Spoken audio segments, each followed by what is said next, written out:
Cold water filled my lungs as I surfaced from the fountain, my father's hand still raised from the push.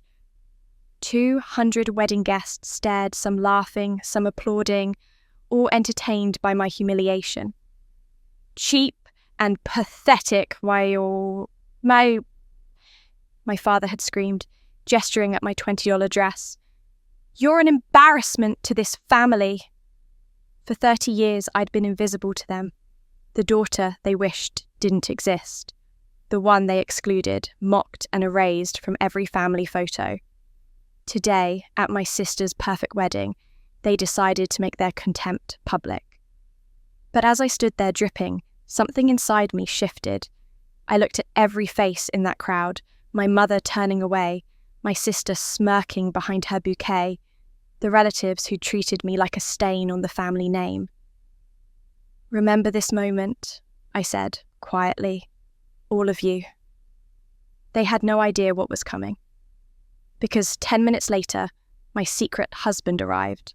And when they learned who he really was, their laughter died in their throats. This is the story of how one push into a fountain exposed 30 years of family lies and changed everything. My name is Courtney Adams. I'm 30 years old, and for the last 8 years I've worked as a financial consultant in downtown Boston. On paper, my life looks perfectly ordinary. A modest apartment in Cambridge, a reliable Honda Civic, a quiet routine of coffee shops and client meetings. But beneath that ordinary surface lies a childhood I've spent 3 decades trying to forget, and a family that's spent just as long trying to forget me. I was 7 years old the first time I understood I was different. Not special, different, wrong different. My sister Emily had just turned 5 and our house buzzed with preparation for her birthday party. Relatives flew in from 3 states. My mother spent weeks planning a princess-themed celebration, complete with a rented bounce castle and a professional photographer. I remember standing in the doorway of the living room, watching my father lift Emily onto his shoulders, while everyone applauded and took pictures. When I asked if I could join them, he glanced at me with an expression I'd learned to recognize over the years, a mixture of irritation and something else I couldn't quite name. "Not now, Courtney," he said. "This is Emily's special day." My birthday had been 2 months earlier. We'd had cake at the kitchen table, just the 4 of us. No relatives, no photographer, no bounce castle. When I asked why, my mother said simply, "Every child is different, sweetie. Emily needs more attention." Even at 7, I knew that was a polite way of saying I needed less. The pattern continued through every milestone. Emily got piano lessons and dance classes while I was told the family budget was tight. She received new clothes for every season, while I wore hand-me-downs from cousins. My father attended every one of Emily's school plays, but missed all of my academic award ceremonies, even when I won the state science fair in 8th grade. "I had work," he'd say, as if that explained everything. As if I hadn't also heard him bragging to his golf buddies about clearing his schedule to watch Emily's soccer games. My mother's role in all this was somehow worse than my father's open favoritism. She was silent, avoidant. When I asked why things were different for me, she'd busy herself with dishes or laundry, murmuring vague reassurances that meant nothing. "Your father's just particular," she'd say, or, "You know how he is." But she never intervened. She never stood up for me. She simply looked away again and again until looking away became her default response to my existence. I learned to make myself small, to need nothing, to celebrate my achievements quietly in my bedroom, rather than burden the family with my presence. I told myself it didn't matter that I was strong enough to not need their approval, but children aren't meant to be that strong. They're meant to be loved unconditionally and obviously. I spent my childhood mourning something I'd never had. The worst part wasn't the favoritism itself, it was never understanding why. Emily wasn't cruel to me. In fact, she was often kind in small, guilty ways, slipping me her dessert when our parents weren't looking or defending me to kids at school. The problem wasn't her. The problem was that our parents treated us like we belonged to different families, and nobody would tell me why. Then came the wedding invitation. 30 years of questions compressed into a single envelope that arrived 3 weeks late as if my attendance was an afterthought. as if I was an afterthought. I didn't know that wedding invitation would tear open everything I'd buried for 30 years. The invitation sat on my kitchen counter for 3 days before I opened it. Cream-coloured cardstock, expensive paper stock, my name written in calligraphy that was clearly an afterthought, the ink slightly smudged as if the calligrapher had been rushing. Emily, Catherine Adams, and Jonathan Michael Hartwell request the honour of your presence. Black tie preferred. The wedding was in 6 weeks. Most guests receive invitations 12 weeks in advance. The message was clear.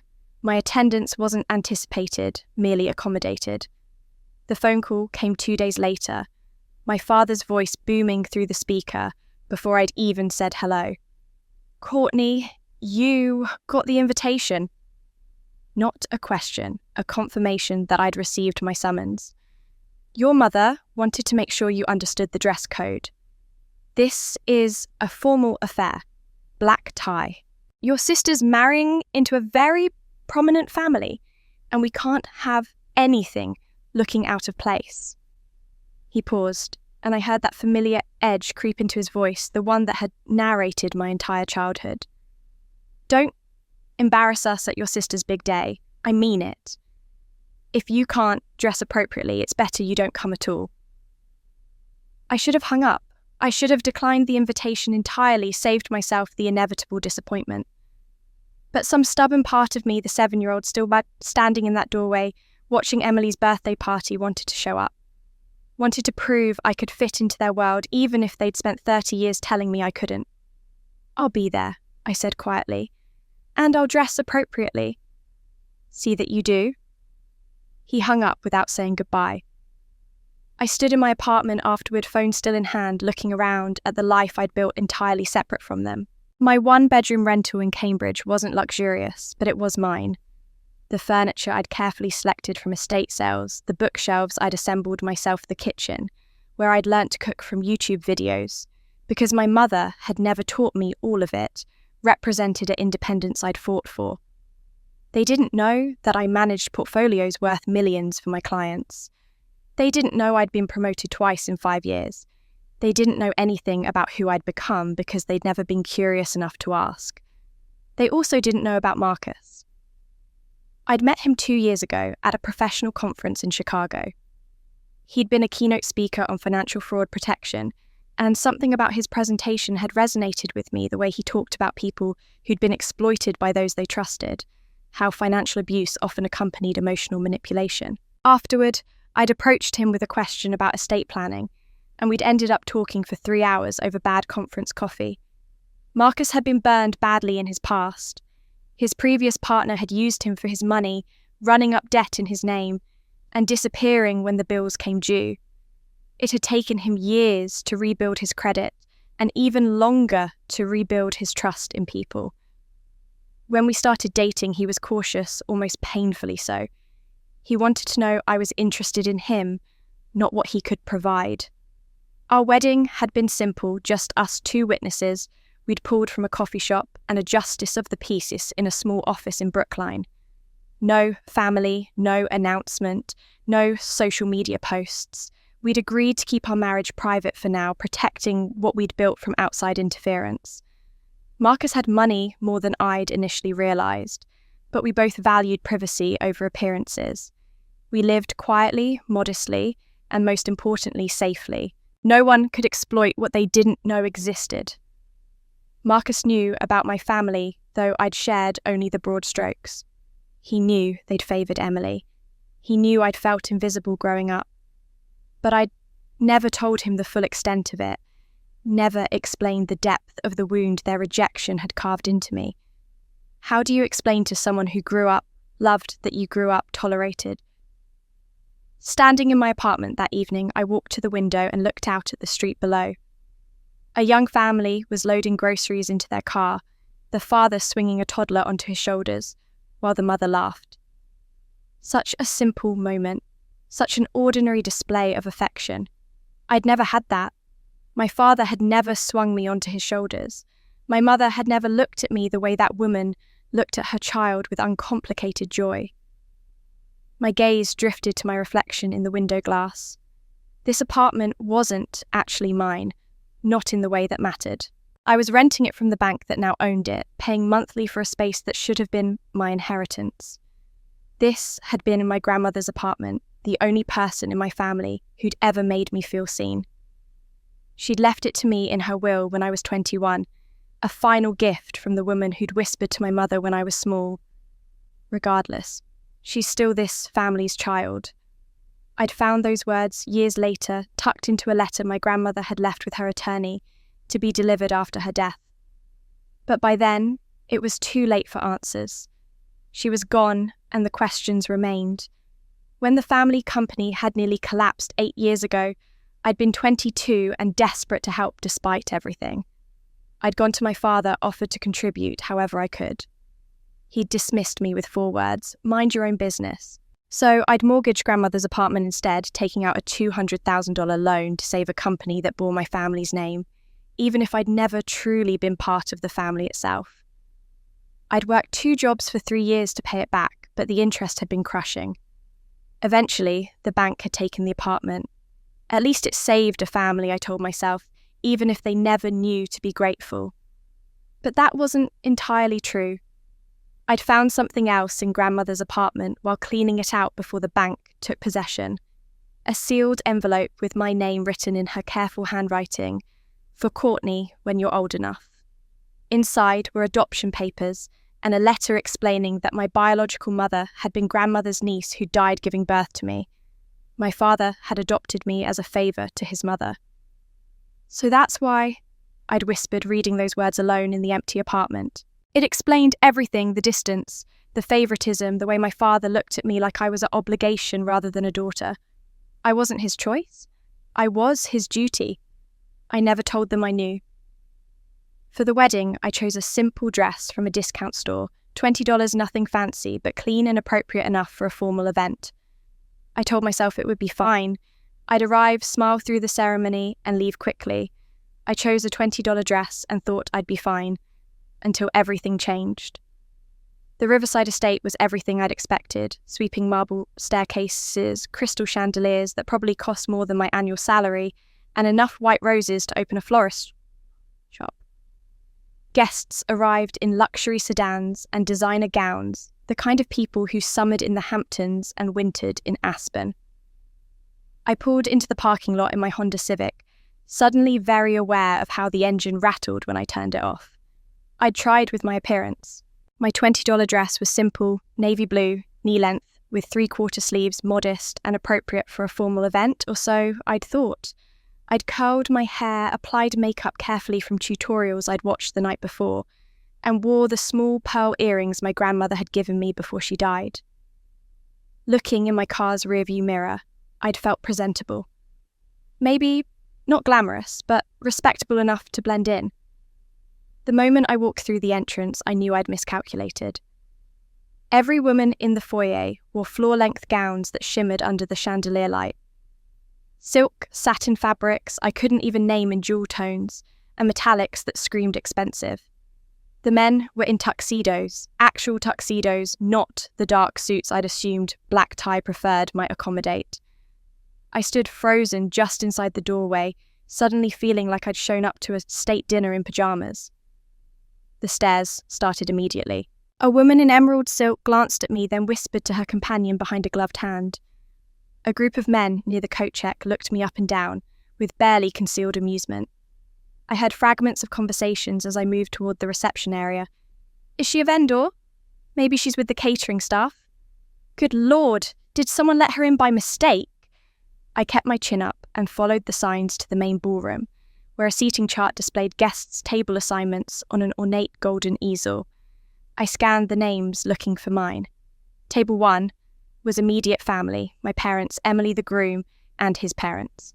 Tables 2 through 8 were filled with names I recognised as cousins, aunts, uncles, family friends who'd known me since childhood. My name appeared at table 23. I walked the length of the ballroom, past 19 elegant round tables, decorated with towering centerpieces and place settings that probably cost more per person than my entire outfit. Table 23 sat in the far corner, partially hidden behind a decorative column directly adjacent to the restroom corridor. The table number was slightly askew, as if it had been added last minute. This wasn't an oversight.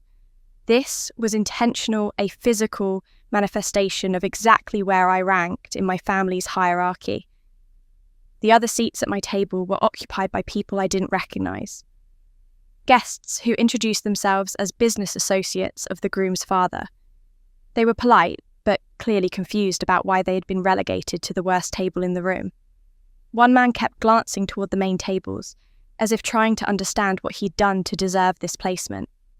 I just sat down when I saw my father near the entrance, greeting guests with the performative warmth of a politician at a fundraiser. His eyes swept across the room and landed on me. For a moment, his expression froze genuine shock, crossing his features before hardening into something uglier. He leaned toward my mother and said something I couldn't hear, but I saw her follow his gaze to where I sat. Her hand flew to her mouth and she shook her head slightly as if I'd done something unspeakably inappropriate. My father started making his way across the ballroom, stopping at several tables to exchange pleasantries, but his trajectory was clear. He was heading toward me, and from the tightness in his jaw, this wouldn't be a warm family reunion. Before he could reach me, I saw Emily. She stood near the bridal party table in her wedding dress, a stunning creation of lace and tulle that probably cost more than I made in 6 months. She looked beautiful, radiant in the way brides are supposed to look, surrounded by bridesmaids in matching rose gold gowns. But when her eyes found mine across the crowded room, something shifted in her expression.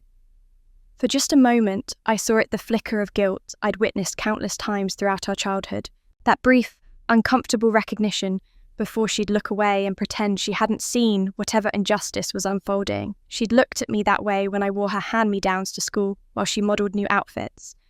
She'd looked at me that way when our father missed my high school graduation, but flew across the country for her college orientation. She always looked, then turned away like guilt weighed heavy inside her, but not heavy enough to make her speak up. She turned away now, busying herself with adjusting her veil as her maid of honour fussed over the train of her dress. I felt a hand on my shoulder and turned to find a man standing beside my chair. He was handsome in that practiced, polished way, perfectly styled dark hair, a suit that fit like it had been custom-made, smile that showed too many teeth. The groom, Jonathan Hartwell. I'd never met him before, never been invited to any of the engagement parties or family dinners, introducing him to relatives. "You must be Courtney," he said warmly, extending a hand. His grip was firm, confident. "I'm so glad you could make it. Emily's told me so much about you." That was a lie. Emily barely spoke to me anymore, but I shook his hand anyway. "Congratulations on your wedding." "Thank you." He pulled over an empty chair from a nearby table and sat beside me, seemingly unbothered by the curious glances from other guests. "You know, Emily mentioned you work in finance, financial consulting, right?" I nodded slowly, surprised. "Yes, that's right." "Fascinating field." His smile widened. "I'm actually involved in some investment opportunities that might interest someone with your expertise. Real estate development, emerging markets, the kind of ventures that require a sharp, analytical mind." He leaned in slightly, voice dropping to a more confidential tone. "Someone smart like you would understand the potential immediately. We should talk more about it after the ceremony. I think you'd find it very intriguing." Something about his approach felt rehearsed, like a sales pitch he'd delivered many times before. But what struck me more than his words was a simple, undeniable fact I'd never been introduced to him. Emily hadn't brought him over. No one had mentioned my name in his presence. Yet he'd known exactly who I was, where I worked, and what I did for a living. He already knew my name. Before I could respond, before I could ask how he knew so much about someone he'd supposedly never met, I saw my father's face. He'd finally reached our corner of the ballroom, and his expression had gone from annoyed to furious. His face flushed deep red, the colour rising from his collar to his hairline in that way it did when he was about to lose control. And then my father's face turned red as he walked toward me. Jonathan stood up quickly as my father approached, extending his hand, with that practiced smile still fixed in place. "Mr. Adams, I was just introducing myself to your daughter. She seems lovely." My father ignored him completely. His eyes were locked on me, and I recognized that look, the same expression he'd worn when I'd accidentally spilled juice on his important documents at age 9, when I'd asked too many questions about why Emily got a car for her 16th birthday, while I got nothing when I dared to exist too loudly in his presence. But this was different. This was public, and his rage had an audience. "What the hell are you wearing?" His voice carried across the ballroom, cutting through the gentle classical music and polite conversation. Heads turned. Conversation stopped mid-sentence. 200 guests suddenly found something very interesting happening in the corner by the restrooms. I stood up slowly, trying to maintain some dignity. "It's a dress, Dad. You said formal attire." "Formal?" His laugh was harsh, bitter. "You look like you walked in off the street. This is your sister's wedding, the most important day of her life, and you show up looking like... He gestured at me with disgust, searching for words cruel enough to match his contempt. "Like what?" I asked quietly. My table mates had gone silent, staring down at their empty plates as if suddenly fascinated by the china pattern. "Cheap," he spat. "Cheap and pathetic. Do you have any idea how much this wedding cost? Do you know who's here today? The Hartwells are one of the most prominent families in Massachusetts, and you show up looking like you raided a clearance rack at a thrift store." The irony wasn't lost on me. He had no idea I'd actually spent years helping wealthy families manage their finances, that I'd probably seen more money flow through my hands in a single quarter than he'd made in his entire career. But he'd never asked about my work. He'd never asked about anything. "I'm sorry if my dress isn't up to your standards," I said, keeping my voice level. "But I'm here for Emily, not for you." Something in his face changed, then a shift from anger to something darker, more unhinged. "You're here because we couldn't figure out how to exclude you without it looking bad. Your mother wanted to send you an invitation at the last minute, so you wouldn't have time to prepare, hoped you'd just decline. But no, you had to show up, had to remind everyone that we have a daughter who can't even dress herself properly." The words hung in the air like poison. Around us, guests had abandoned any pretense of not listening. I saw my mother near the bridal table, one hand pressed to her throat, her face pale but making no move to intervene. Emily stood frozen beside her, that guilty expression flickering across her features, before she looked away again, always again. My father took a step closer, his voice dropping to a hiss that somehow carried even further than his shouting. "You've been an embarrassment your entire life. Today, you've made it everyone else's problem." I should have walked away, should have left with whatever dignity I could salvage.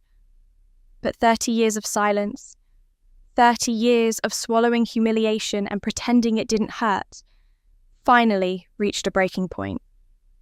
"An embarrassment," I repeated. "Is that what you tell yourself, that I'm the problem?"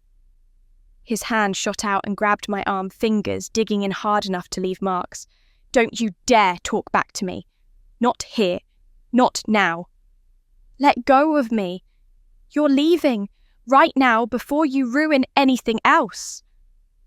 He started pulling me toward the exit, and I pulled back, trying to wrench my arm free. The physical struggle drew even more attention. Now everyone was watching the entire wedding ground to a halt by a father dragging his daughter across the ballroom. We were near the decorative fountain in the venue's atrium, an elaborate marble creation with water cascading over tiers of stone cherubs and flowers. My father's grip on my arm tightened painfully as I tried to break free, and his other hand came up to my shoulder. "You want to make a scene?" He snarled, his face inches from mine. "Fine. Let's give them something to remember." He shoved me hard, both hands against my shoulders with force that knocked the breath from my lungs. I stumbled backward, arms windmilling uselessly, and then I was falling, the world tilting sideways as cold water rushed up to meet me. The fountain was deeper than it looked. I went under completely, the shock of cold water, closing over my head, soaking through my cheap dress and into my skin. I heard the gasps and scattered applause as I surfaced water streaming into my eyes and mouth. Some people were genuinely shocked. Others, relatives who'd watched my father treat me like this my whole life, were actually clapping as if he'd done something commendable. I stood up slowly in the fountain water pouring off me, my carefully curled hair plastered to my face. My $20 dress clung to my body, probably ruined. Mascara ran down my cheeks. I must have looked exactly how my father wanted me to look, pathetic, defeated, small. But something had shifted inside me. Maybe it was hitting the literal bottom, standing in a fountain in front of 200 people who'd just watched my father physically assault me. Maybe it was seeing my mother turn away, seeing Emily pretend it wasn't happening, seeing relatives applaud my humiliation. Maybe it was 30 years of this same pattern, finally crystallizing into perfect, terrible clarity. I stepped out of the fountain water dripping onto the marble floor, and I didn't cry, didn't apologize, didn't run away like I was supposed to.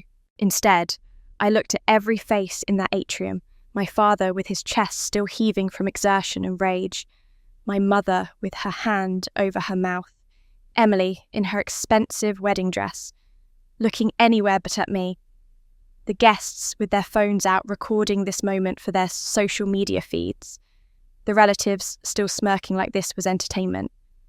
I looked at all of them and I smiled.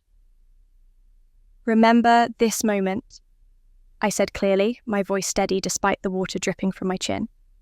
"All of you, remember exactly what you saw here today." The room went silent. Even the classical music seemed to fade. Something in my tone, in my expression must have registered, because the smirk started to fade, replaced by uncertainty. Jonathan had started moving towards me, with a towel, probably seeing an opportunity to play the hero, when we all heard it, the deep, powerful rumble of an expensive engine pulling up to the venue entrance. A luxury car stopped at the entrance, and everything went silent.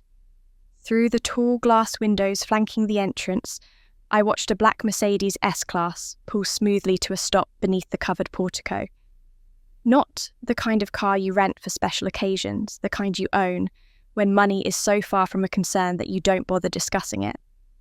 The engine's purr was audible even through the glass, a low rumble that spoke of German engineering and a price tag that could fund a small house. Two men in dark suits emerged first, moving with the practiced efficiency of professional security. They weren't the rent-a-cop types you see at shopping malls. These were the kind of men who'd served in military special forces before transitioning to private protection, the kind whose mere presence made people reconsider their intentions. They scanned the entrance, the parking lot, the windows, and then one of them moved to open the rear passenger door. Marcus stepped out. Even from a distance, even soaking wet with mascara running down my face, and my heart still pounding from my father's assault, I felt my breath catch. He wore a charcoal suit that had definitely been tailored specifically for him, Italian leather shoes that probably cost more than my car's monthly payment, and a watch that caught the light as he buttoned his jacket. But it wasn't the expensive clothes that commanded attention. It was the way he carried himself. Calm, centered, radiating the kind of quiet authority that comes from never having to prove anything to anyone. He hadn't told me he was coming. We'd agreed I'd handle this alone, that I'd slip in and out of the wedding without causing complications. But as his eyes swept across the atrium and landed on me standing there, dripping wet, clearly distressed, I saw his expression harden into something I'd never quite seen before. Not anger, exactly. Determination. The security detail moved ahead of him, creating a path through the crowded entrance, as confused guests stepped aside, whispering urgently to each other. "Who is that? Do you recognize him? Is he supposed to be here?" The questions rippled through the crowd like a wave, but Marcus ignored them completely. His focus was singular, unwavering, directed entirely at me. He crossed the atrium in perhaps 15 strides, his footsteps echoing on the marble floor, in the eerie silence that had descended over the venue. Every eye in the room tracked his movement. Jonathan had frozen mid-step with the towel still in his hands, his practiced smile faltering. My mother's hand had moved from her throat to grip Emily's arm, as if physically anchoring herself. My father stood beside the fountain, his earlier rage transforming into something that looked unsettlingly like fear. Marcus reached me without acknowledging a single other person in the room. His hands went to the buttons of his suit jacket, which he slipped off with smooth, practiced movements. Then, with a gentleness that made my throat tighten, he draped it over my shoulders. The jacket was warm from his body heat and smelled like his cologne cedar and something slightly spicy. The silk lining was cool against my wet skin. "Are you hurt?" His voice was low, meant only for me, but in the absolute silence of the room it carried anyway. I shook my head, not trusting my voice. His hand came up to my face, thumb gently wiping away a streak of mascara from my cheek. The gesture was intimate, protective, and performed with complete disregard for the 200 people watching us. "I'm sorry, I didn't get here good sooner," he said quietly. I had a feeling something was wrong. "You didn't have to come," I managed to whisper. "Yes," he said simply, "I did." Only then did he turn to face the room, his arm moving to rest lightly on my shoulder, a gesture that was both supportive and unmistakably possessive. This wasn't a stranger helping a woman in distress. This was a husband protecting his wife, and everyone in the room could see it. The atmosphere shifted like air pressure changing before a storm. The smirks had vanished completely. The phones that had been recording my humiliation were lowering, forgotten. Guests who'd been laughing moments ago now looked uncertain, glancing at each other as if trying to piece together what they were missing. The whispers started up again, but with a different quality, now confused, speculative, tinged with the first hints of worry. My father took a step forward, his earlier confidence visibly shaken, but his pride unwilling to back down completely. "I don't know who you think you are, but this is a private family event. You need to—" "I know exactly who I am." Marcus interrupted, his tone conversational, but carrying an edge that made my father's mouth snap shut. "The question is whether you know who you just put your hands on." The silence that followed was absolute. I could hear the fountain water trickling, the distant sound of traffic outside my own heartbeat pounding in my ears. Marcus wasn't raising his voice, wasn't making threats, but something in his presence, in the way he stood, the way he looked at my father, communicated that he was not a man to be dismissed. My mother found her voice first, always the one to smooth over awkward situations with false pleasantries. "I'm sure there's been some misunderstanding. We're just trying to handle a family matter." "A family matter," Marcus repeated, his gaze shifting to her. "Is that what you call assault? Because from where I was standing, I saw a man physically attack a woman in front of 200 witnesses. I'm fairly certain that's called battery, regardless of family relationships." Emily made a small sound from beside our mother, something between a gasp and a sob. Jonathan had set down his towel and was backing away slowly, as if suddenly realizing he wanted no part of whatever was unfolding. "Now, wait just a minute," my father started. "No." The single word from Marcus cut through the air like a blade. "You wait. You wait while I make sure my wife is okay. You wait while I decide whether to press charges for what you just did. And you wait while this entire room realizes exactly what kind of man pushes a woman into a fountain at his own daughter's wedding." My wife. The words hung in the air, and I watched realization dawn across my parents' faces. Shock, confusion, then calculation. I could practically see the wheels turning as they tried to understand how their pathetic daughter had ended up married to a man who arrived with a security detail and spoke with the confidence of someone who'd never been told no in his entire life. My father's face, which had been red with rage just minutes ago, was now pale. His mouth opened and closed, but no sound came out. For the first time in my 30 years of life, I saw my father rendered completely speechless. The crowd's whispers were growing louder now, no longer bothering to hide their speculation. Phones were coming back out, but this time to Google to search to try to identify the man who just walked in like he owned the place. That's when the hotel manager came running over and bowed deeply. The hotel manager was a thin man in his 50s, impeccably dressed in a dark suit with the Riverside Estate logo pinned to his lapel. He approached at nearly a run, his face flushed with what looked like genuine panic, and executed a bow so deep I thought he might topple forward. When he straightened, his hands were actually trembling. "Chairman Sterling," he said breathlessly, "we had no idea you were attending today's event. If we'd known, we would have prepared appropriate accommodations.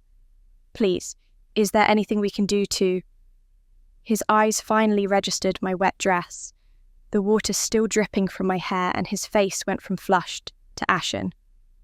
Oh God, what happened? Was there an incident with the fountain? I'll have maintenance check the safety railings immediately. "The fountain is fine," Marcus said calmly. "The incident was human error, not mechanical failure. Chairman Sterling." The name echoed in my mind even as I watched it ricochet through the crowd. I'd known Marcus had money, our prenuptial discussions had made that clear, but I'd never quite grasped the scale. He'd told me he worked in property management and investment. He'd been deliberately vague about the details, and I'd respected his privacy, understanding his caution given his past. But Chairman Sterling, owner of Sterling Properties Group, one of the largest real estate holding companies on the East Coast. I'd seen their buildings throughout Boston, luxury hotels, commercial high-rises, upscale residential developments. The company was privately held, notoriously secretive, and worth an estimated $3 billion, according to the last Forbes profile I'd read while researching commercial property investments for a client. The hotel manager's eyes darted nervously between Marcus and me, clearly trying to piece together why the owner of his venue was standing in the atrium with his jacket draped over a soaking wet wedding guest. "Sir, I don't understand. How can You can ensure my wife has access to a private room where she can dry off and change," Marcus said. "And you can have your security review the footage from the last 10 minutes. I want a copy sent to my office by tomorrow morning."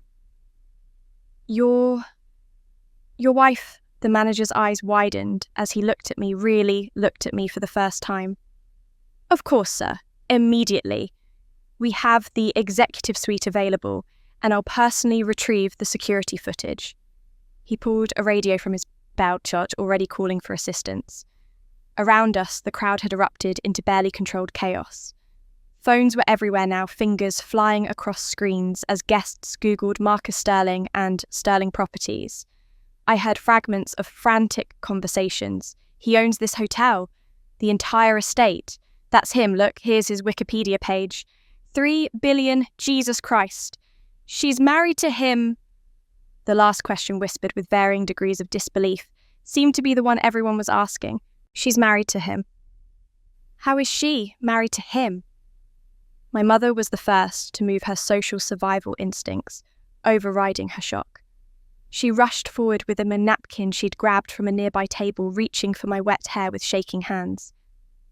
"Courtney, sweetheart, let me help you. We need to get you dried off. This is just awful, such an accident with the fountain. These things happen." "It wasn't an accident," I said quietly. She ignored me, continuing to dab uselessly at my soaked dress, while her eyes kept flickering to Marcus with an expression I'd never seen her direct at me before. Hope. Desperate, calculating hope. "I'm Elizabeth Adams Courtney's mother. It's such a pleasure to meet you, Mr. Sterling. We had no idea Courtney was that she'd—" She trailed off clearly, unsure how to finish that sentence, without admitting they'd had no idea anything significant about my life. Marcus's expression remained neutral, polite, but distinctly cool. "Mrs. Adams," he acknowledged with a slight nod, then gently moved her hands away from me. "I think my wife has had enough hands on her for one evening." The subtle rebuke landed like a slap. My mother stepped back, napkin clutched in her hands, her face cycling through emotions too quickly to track. Emily approached next, and I watched her transform in real time from guilty bride to charming socialite. She'd always been good at this reading, a room adjusting her personality to fit the moment. Her smile was luminous as she extended a hand to Marcus, her wedding dress rustling with the movement. "Mr. Sterling, I'm Emily Courtney's sister. This is such a surprise. A wonderful surprise, of course. I had no idea my sister had gotten married. She's always been so private about her personal life." She laughed, a musical sound that suggested this was an endearing quirk rather than the result of years of family exclusion. "But I'm so thrilled to finally meet you. Courtney clearly has excellent taste." Marcus shook her hand briefly, professionally, the way you might shake hands with a stranger at a business conference. "Your wedding is very lovely," he said, and nothing more. The coolness in his tone made Emily's smile falter slightly, but she recovered quickly, turning to me, with what looked like genuine emotion in her eyes. "Courtney, I'm so sorry about what happened. Dad didn't mean it was just the stress of the day. You know how he gets." "I know exactly how he gets," I said. "I've known for 30 years. The words hung between us, and I saw her flinch. Whatever she'd been about to say died on her lips. My father had been standing frozen near the fountain, but now he forced himself forward, manufacturing a smile that looked more like a grimace. His earlier fury had evaporated, replaced by the kind of nervous energy I'd only ever seen him display around his own bosses and major clients, the look of a man who'd just realised he'd made a catastrophic professional error. "Mr. Sterling," he said, extending his hand. "Robert Adams, I apologise for the confusion earlier. Family dynamics can be complicated, as I'm sure you understand.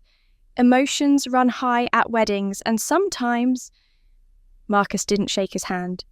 He simply looked at it then, and my father's face, with an expression of such profound contempt that my father's hand slowly lowered back to his side. "Complicated," Marcus repeated, his voice soft, but carrying across the now silent atrium. "Is that what you call pushing someone into a fountain complicated? It was a momentary lapse in judgment. A lapse in judgment that left my wife soaking wet and humiliated in front of 200 people." Marcus's tone remained conversational, almost pleasant, which somehow made his words more cutting. "Tell me, Mr. Adams, do you often have lapses in judgment that involve physical violence against women?" My father's face went through a series of colour changes, pale to red to purple. "Now, see here, I think you're misunderstanding the situation. Courtney and I have always had a complex relationship. She knows I didn't mean any real harm." "Do I?" I asked. It was the first time I'd spoken directly to my father since he'd pushed me, and my voice came out stronger than I expected. "Do I know that—" He looked at me, and for just a moment, I saw something flicker in his eyes. Maybe genuine fear, maybe just fear of consequences before the familiar dismissiveness returned. "Don't be dramatic, Courtney. You're fine." But my husband's expression remained ice cold as he turned to my father. Marcus didn't raise his voice. He didn't need to. The question came out in that same deadly calm tone that somehow carried more weight than any amount of shouting could have. "Why did you push my wife into the fountain?" It was such a simple question, direct, impossible to deflect or misinterpret. And asked in front of 200 witnesses who'd watched the entire incident unfold, it became something more than a question. It became a trial with my father suddenly cast as defendant, and every guest transformed into a juror. The silence stretched so long I could hear someone's phone buzz in the back of the room. My father opened his mouth closed. It opened it again. His eyes darted around the atrium as if looking for an escape route, but there was nowhere to go. Everyone was watching, waiting for his answer. It wasn't... He cleared his throat, trying to summon some version of the authority he'd wielded so confidently just minutes ago. "Mr. Sterling, I understand how it must have looked to someone who just arrived, but you have to understand the context. This is my daughter's wedding, Emily's wedding, and it's a very formal, very important occasion. There are expectation standards that need to be maintained. Standards, Marcus repeated, his tone flat. Go on. My father seemed to take this as encouragement, his words coming faster now. Yes, exactly. The dress code was clearly communicated: black tie, formal attire. We made sure everyone understood the importance of presenting well, because the Hartwells are a very prominent family, and this wedding has significant social implications. When Courtney arrived wearing... He gestured vaguely at me, his lip curling slightly. Well, you can see for yourself. That dress probably cost less than the napkins on these tables. It's inappropriate. It's disrespectful to her sister, to the Hartwells, to everyone who made an effort to dress properly. Around the room, I saw some guests, particularly some of the older relatives, nodding slightly, as if this logic made sense to them, as if a cheap dress was somehow justification for violence. Marcus let the silence hang for a moment before asking, and that justified putting your hands on her? It wasn't like that. I was trying to escort her out quietly to avoid causing a bigger scene, and she resisted. Things got heated. It was an accident, really, she stumbled. I tried to catch her. That's not what happened, I said quietly. Every eye in the room swiveled to me. You shoved me. Both hands on my shoulders. You meant for me to fall. My father's face flushed red again. I did no such thing. You're being hysterical as usual. This is exactly why we... He stopped himself, but not quite fast enough. Why you what? Marcus asked. Nothing. I just meant that Courtney has always been difficult, oversensitive. She takes things the wrong way, makes mountains out of molehills. She's done it since she was a child. I felt Marcus's arm tighten slightly on my shoulder, a subtle gesture of support. So, to be clear, he said, his voice still that same controlled calm, your defense is that your daughter is too sensitive, that she's overreacting to being pushed into a fountain at her sister's wedding. I'm saying there's history here that you don't understand, family dynamics that are complicated. You keep using that word, complicated. Marcus took a single step forward, and despite the lack of any threatening gesture, my father instinctively stepped back. Let me simplify it for you. You assaulted my wife in front of 200 witnesses. Your reasoning that her dress wasn't expensive enough doesn't justify that action. Nothing justifies that action. Now wait, just a minute. No. The single word cut through the air like a gunshot. Marcus didn't shout it, but something in his tone made it absolutely final. You wait, and you listen, because I'm only going to say this once. The room had gone so quiet I could hear my own breathing, could hear the rustle of Emily's wedding dress as she shifted nervously beside our mother. Even the hotel staff who'd been lingering near the edges of the atrium had frozen in place. Marcus looked directly at my father, and when he spoke, his words were measured and precise. I don't care about your family dynamics. I don't care about your standards or your social obligations or whatever justification you've constructed to rationalize what you did. What I care about is that you put your hands on someone I love and caused her harm. That ends now. You can't just come in here and... I can, Marcus said simply. I own this building. I can have you removed from the premises right now if I choose.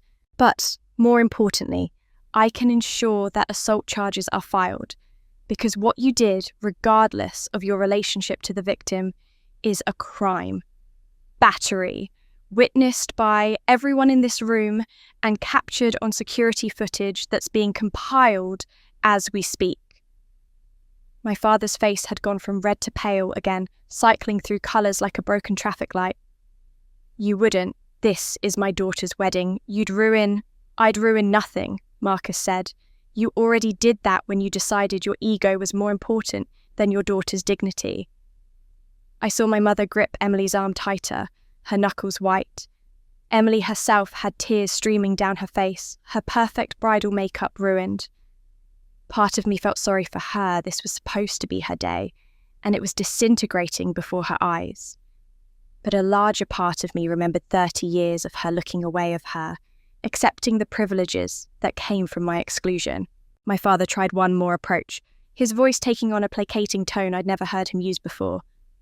"Mr. Sterling, please, let's be reasonable here. This is a misunderstanding that's gotten out of hand. I apologise if my actions seemed inappropriate. Family situations can be stressful, and I reacted poorly. But pressing charges involving lawyers, that seems extreme for what amounts to an argument between a father and daughter." "An argument?" Marcus repeated. "You're calling assault an argument?" "I'm calling it a private family matter that doesn't need to become a legal issue. Surely we can resolve this like adults without involving the authorities." Marcus was quiet for a long moment, and I could feel him considering. Then he said, "You're right about one thing. This is a family matter. But here's what you seem to be missing. She's my family now, not yours. And in my family, we don't put our hands on each other. We don't humiliate each other in public. We don't push each other into fountains because we're embarrassed by a dress." He paused, letting those words sink in before delivering his final statement. "No one has the right to hurt her. Not you. Not anyone.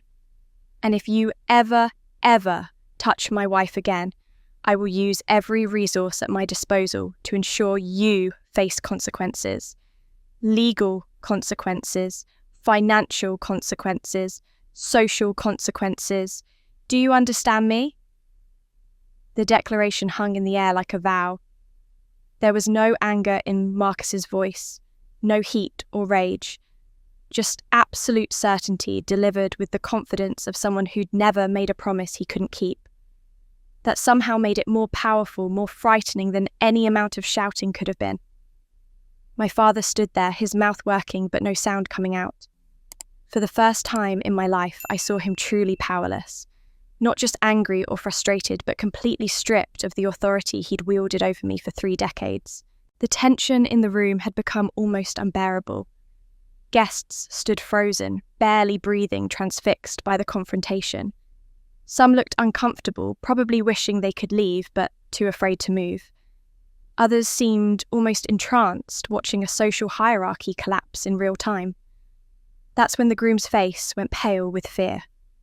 I followed Marcus's gaze and saw Jonathan Hartwell backing away slowly, his earlier polished confidence completely evaporated. The groom who'd approached me so smoothly earlier, who'd known my name and profession without introduction, now looked like a man who'd just spotted a predator closing in. His hand had gone to his collar, loosening his bow tie, as if he suddenly couldn't breathe. Marcus's expression shifted not to anger, but to something colder. Recognition. "Jonathan Hartwell," Marcus said, his voice cutting across the atrium. It wasn't a question. It was an identification the way a detective might name a suspect. Or should I say Jonathan Hartman? Or was it Jonathan Hart when you were operating in Connecticut? You've used quite a few variations over the years. The room's attention swiveled from my father to the groom. Emily's hand flew to her mouth, her eyes darting between her fiancé and Marcus with growing horror. Jonathan's face had gone from pale to ashen, a thin sheen of sweat visible on his forehead, despite the air-conditioned venue. "I think you have me confused with someone else," Jonathan said, but his voice lacked conviction.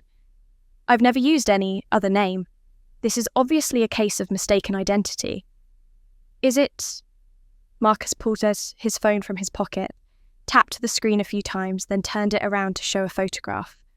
Even from where I stood, I could see it was a police booking photo. Jonathan, maybe 5 years younger, with shorter hair, but unmistakably the same face. This was taken in Hartford in 2019. You were arrested for securities fraud. Charges were dropped when your primary victim declined to testify, though I suspect that had more to do with your threats than her forgiveness.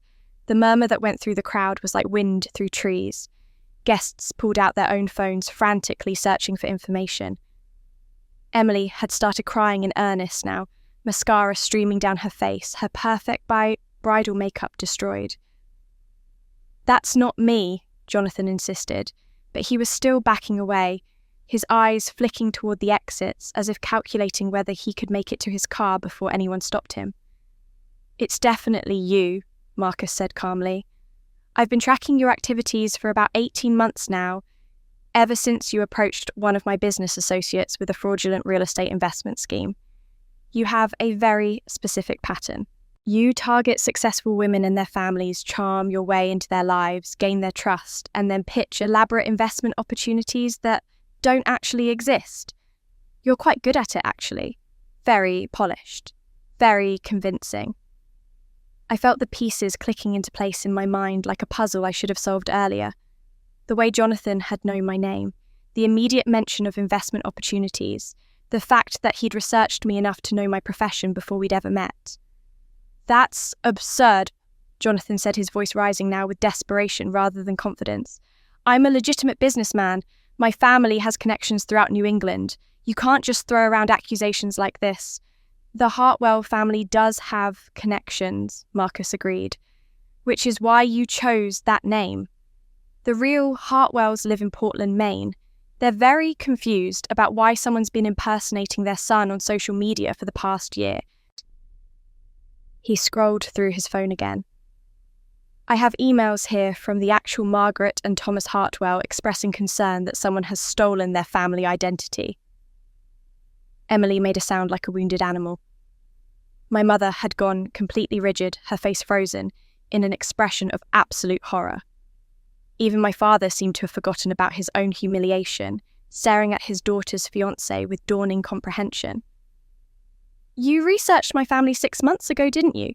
I heard myself say, my voice steadier than I felt. "You found out about me, about the mortgage I took out to save the family business?" Jonathan's eyes snapped to me, and for just a second, I saw the calculation there, the predator's assessment of whether to run or keep lying. Marcus continued for me, his tone clinical, like he was presenting a case file. He discovered there was an eldest daughter who'd become estranged from the family, a financial consultant who'd once had access to significant assets enough to mortgage a property for $200,000. He realised you were the real prize, not Emily. Emily was just the access point. "That's ridiculous," Jonathan said, but the protest was weak now. "I love Emily. This wedding is real, whatever paranoid fantasies you've concocted." "The plan was simple," Marcus continued, ignoring him. "Marry into the family, establish trust, then, coincidentally, run into Courtney after the honeymoon, maybe at a family dinner, maybe at a holiday gathering, express surprise at learning she's a financial consultant, mention you have this incredible investment opportunity, probably something in commercial real estate or emerging markets, that requires around $500,000. Just happens to be perfect for someone with her expertise. Would she consider coming in as a partner?" The accuracy of his assessment made my skin crawl, because that was exactly how it would have worked.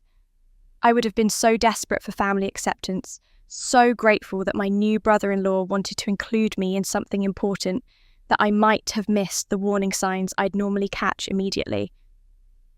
"This is insane," Jonathan said, but he'd stopped backing away. There was nowhere to go. Security, personnel, both hotel staff and Marcus's own detail, had quietly moved to block the exits during the conversation. That's when an older man near the front of the room stood up, his face red with anger. "He did the exact same thing to me," he said, his voice shaking. 3 years ago, called himself John Martin then, told me about a tech startup that needed angel investors, showed me projections, testimonials, even a fake office in Cambridge. I gave him $50,000 before I realised the company didn't exist. By then he'd disappeared.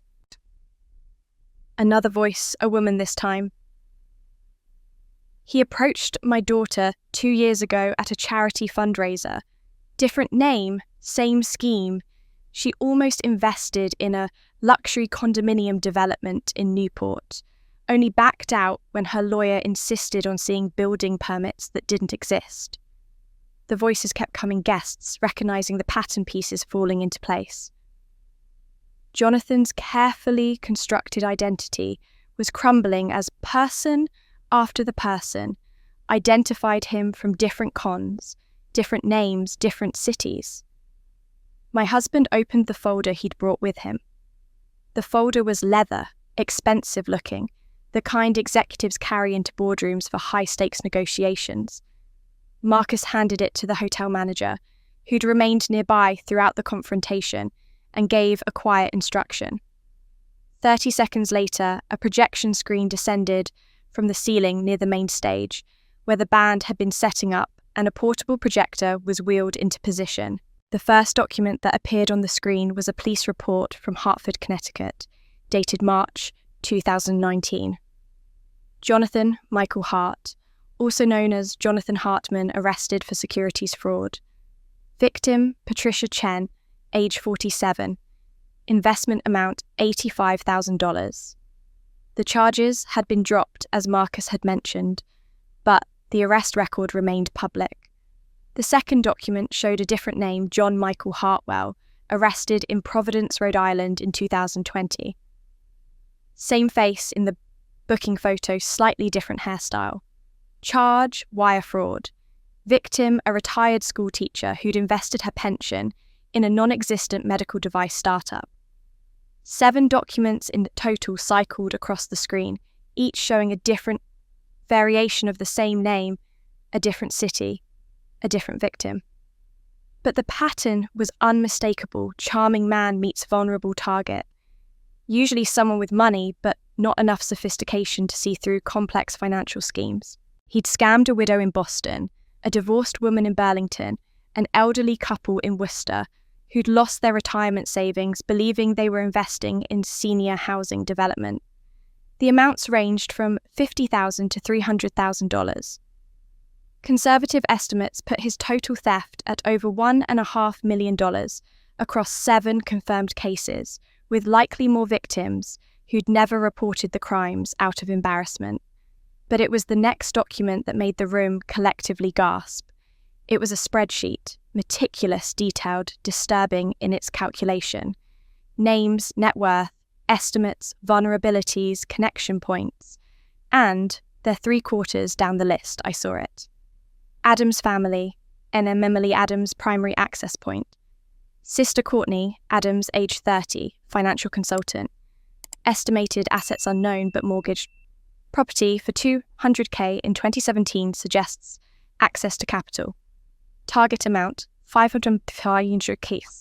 Timeline, post-wedding approach, 3 to 6 months. He'd literally created a hunting plan, and my family had been the prey.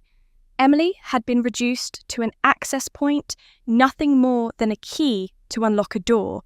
And I'd been the real target, all along quantified and assessed like a business opportunity. "Oh my God," someone whispered. Then louder, "That's my name. Right there, Jennifer Walsh. He has my net worth listed. How did he even know that?" Another voice, "Mine too, Richard Pemberton. He has my investment portfolio breakdown. That's private information." Guest after guest stood up, recognizing their names in Jonathan's meticulously compiled target list. The wedding hadn't just been about marrying Emily, it had been a networking event, an opportunity to assess and cultivate his next round of victims. Every handshake, every charming conversation, every exchange of business cards had been reconnaissance. Marcus advanced to the next document, bank statements, showing suspicious transfers offshore accounts in the Cayman Islands, shell corporations, with deliberately confusing ownership structures designed to hide money and make it nearly impossible to trace. The evidence was overwhelming, damning, and projected 15 feet high for everyone to see. Jonathan had been edging toward the side exit during the presentation, moving slowly enough that he probably thought no one would notice. But when he finally broke into a run, making a desperate dash for the door, he made it perhaps 10 feet before Marcus's security detail stepped into his path. They didn't tackle him or use any force, they simply stood there, immovable, and Jonathan bounced off them like he'd hit a wall. He spun around, looking for another exit, But hotel security had materialized at every door. Trapped, he did what cornered predators always do. He dropped the charm completely and let the ugliness underneath show through. "This is entrapment," he snarled, his handsome face twisting into something ugly. "You can't prove any of this. Half those charges were dropped and the rest are circumstantial. You have no actual evidence that ties me to—" "The police will determine what evidence is sufficient," Marcus said calmly. "They're already on their way. I called them about 15 minutes ago, right around the time I arrived and saw my wife standing in a fountain." Emily had sunk to her knees on the ballroom floor, her massive wedding dress pooling around her like a deflated parachute. She was sobbing so hard, her whole body shook, one hand pressed to her mouth, as if trying to hold in the sounds of her grief. My mother knelt beside her, trying to offer comfort, but Emily pushed her away. "Was any of it real?" Emily's voice was barely audible through her tears. "Anything? Did you even like me?"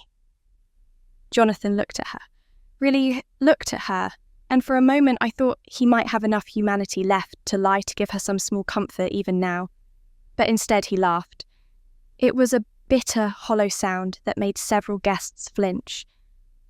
"You were easy," he said simply, "desperate to be loved, desperate to show everyone your perfect life. You practically threw yourself at me. It was like taking candy from a baby." The cruelty of those words hung in the air. Emily made a sound I'd never heard a human make before. Pure anguish, the sound of someone's entire reality shattering. Every sweet word he'd spoken to her, every romantic gesture, every moment she'd believed was building toward a lifetime together, all of it revealed as scripted performance, carefully calculated manipulation designed to get him close to a bigger prize. My mother wrapped her arms around Emily, despite being pushed away, and for once my mother's tears looked genuine.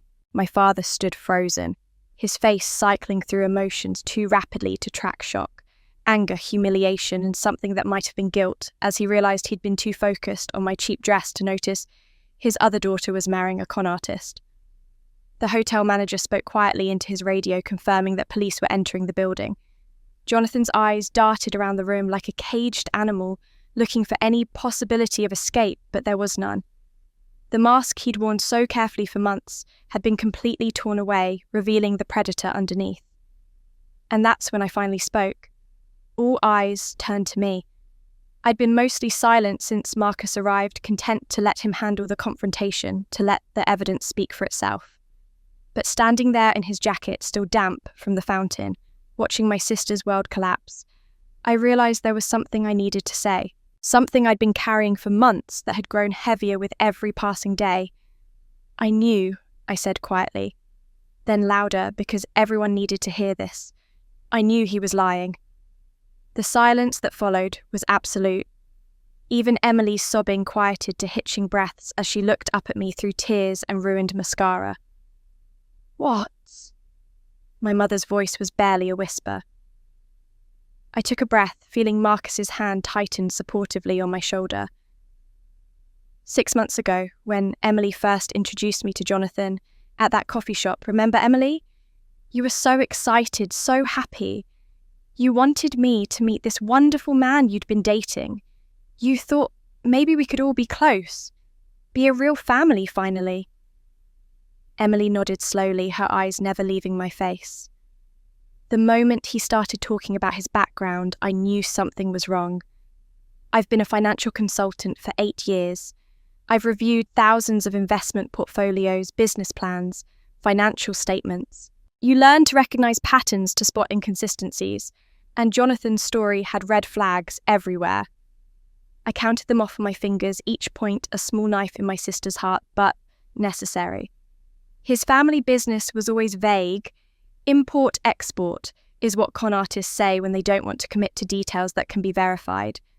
His education credentials didn't quite line up. He mentioned graduating from Wharton in 2015, but also said he'd spent 3 years in London right after college, which would make the timeline impossible. His investment successes were always in markets or sectors just obscure enough that a layperson wouldn't know how to verify them.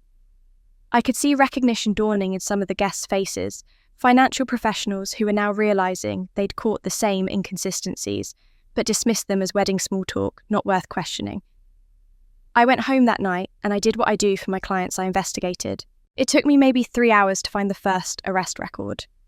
Jonathan, Hartman Securities, fraud, Hartford. The photo was older, but it was definitely him. I found 2 more arrests under similar names by the end of the week. My father's voice cut through sharp with accusation. And you said nothing. You knew your sister was dating a criminal and you stayed silent. I didn't stay silent. I said, turning to look at him directly. I called Emily the next day. I asked her to meet me for lunch. I brought printouts of everything I'd found, arrest records, news articles, about victims' inconsistencies in his story. I laid it all out for her. Emily's hand had gone to her throat as if she could feel the memory choking her. I don't remember that. You remember, I said gently. You told me I was jealous, that I'd been alone so long I couldn't stand to see you happy. You said I was always competing with you, always trying to tear you down, and that this was just more of the same. I watched the memory resurface in Emily's eyes, the lunch she'd probably blocked out, rewritten in her mind as just another instance of sisterly tension, rather than a genuine warning. I tried again. I called Mum and Dad a week later. I sent them the same documentation. I begged them to at least hire a private investigator to verify Jonathan's background before things went any further. My mother's face had gone pale. My father's had gone red, but this time with shame rather than anger. Dad, you told me I was trying to sabotage Emily's happiness out of bitterness. You said, and I remember the exact words, just because you're alone and miserable doesn't mean you get to poison your sister's joy. You said if I brought it up again, you'd cut off all contact with me entirely. My father started, but the protest died in his throat. He had said that. We both knew it.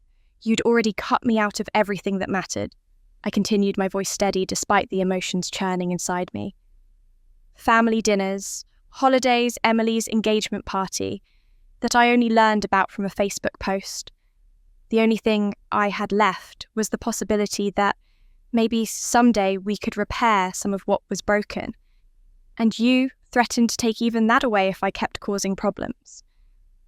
I looked around the room at all the faces watching me, some sympathetic, some judgmental, some simply curious. So I faced an impossible choice. I could keep pushing, knowing my family would brand me as the bitter, jealous sister trying to destroy Emily's happiness.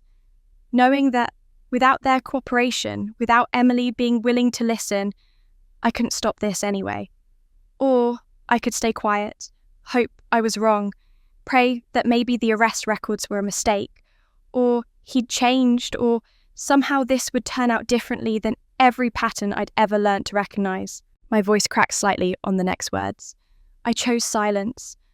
I chose to hope I was wrong, even though I knew I wasn't, because the alternative was screaming into the void, while everyone I'd ever tried to love covered their ears and called me the villain. I turned to Emily, and for the first time in years, I let her see the full depth of my pain. I'm sorry, I should have tried harder. I should have found a way to make you listen, to make them listen. But I was so tired of being the problem, of being the one who didn't fit, who ruined everything just by existing. So I convinced myself that maybe this time, just this once, my concerns were unfounded. That maybe I was the one who was wrong. A tear rolled down my cheek and I didn't wipe it away. I wasn't wrong. And my silence, my cowardice, it didn't protect you. It didn't protect anyone. It just delayed the inevitable and let him get closer. Let him weave himself deeper into your life. That's on me. That guilt is mine to carry. The confession hung in the air between us. Years of complicated family dynamics compressed into a few painful truths. I'd spoken up. I'd been silenced. I'd given up. And my sister had paid the price for all of our failures, hers for not listening, mine. for not fighting harder, our parents for prioritizing appearances over truth. My sister fell to her knees and grabbed my hand. Emily's hands gripped mine with desperate strength, her perfectly manicured nails digging into my skin. Her wedding dress, which had looked so magnificent just an hour ago, was now crumpled and stained with tears, the train bunched beneath her knees. She looked up at me, and in her eyes I saw something I'd never quite seen before: recognition. Not just of what I'd said, but of what it meant, of what I'd endured. "I'm so sorry," she sobbed. "I'm so sorry, Courtney. You tried to tell me, and I was so horrible to you. I called you jealous. I said you were trying to ruin my happiness because you couldn't stand to see me loved." Her voice broke on that last word, and I felt my own throat tighten. I started to tell her it was okay that I understood, but she squeezed my hands harder. "But that's not even the worst part," she said, her words coming faster, now spilling out like a confession that had been locked inside too long. "I knew about you, about what you sacrificed. I've known for 3 years.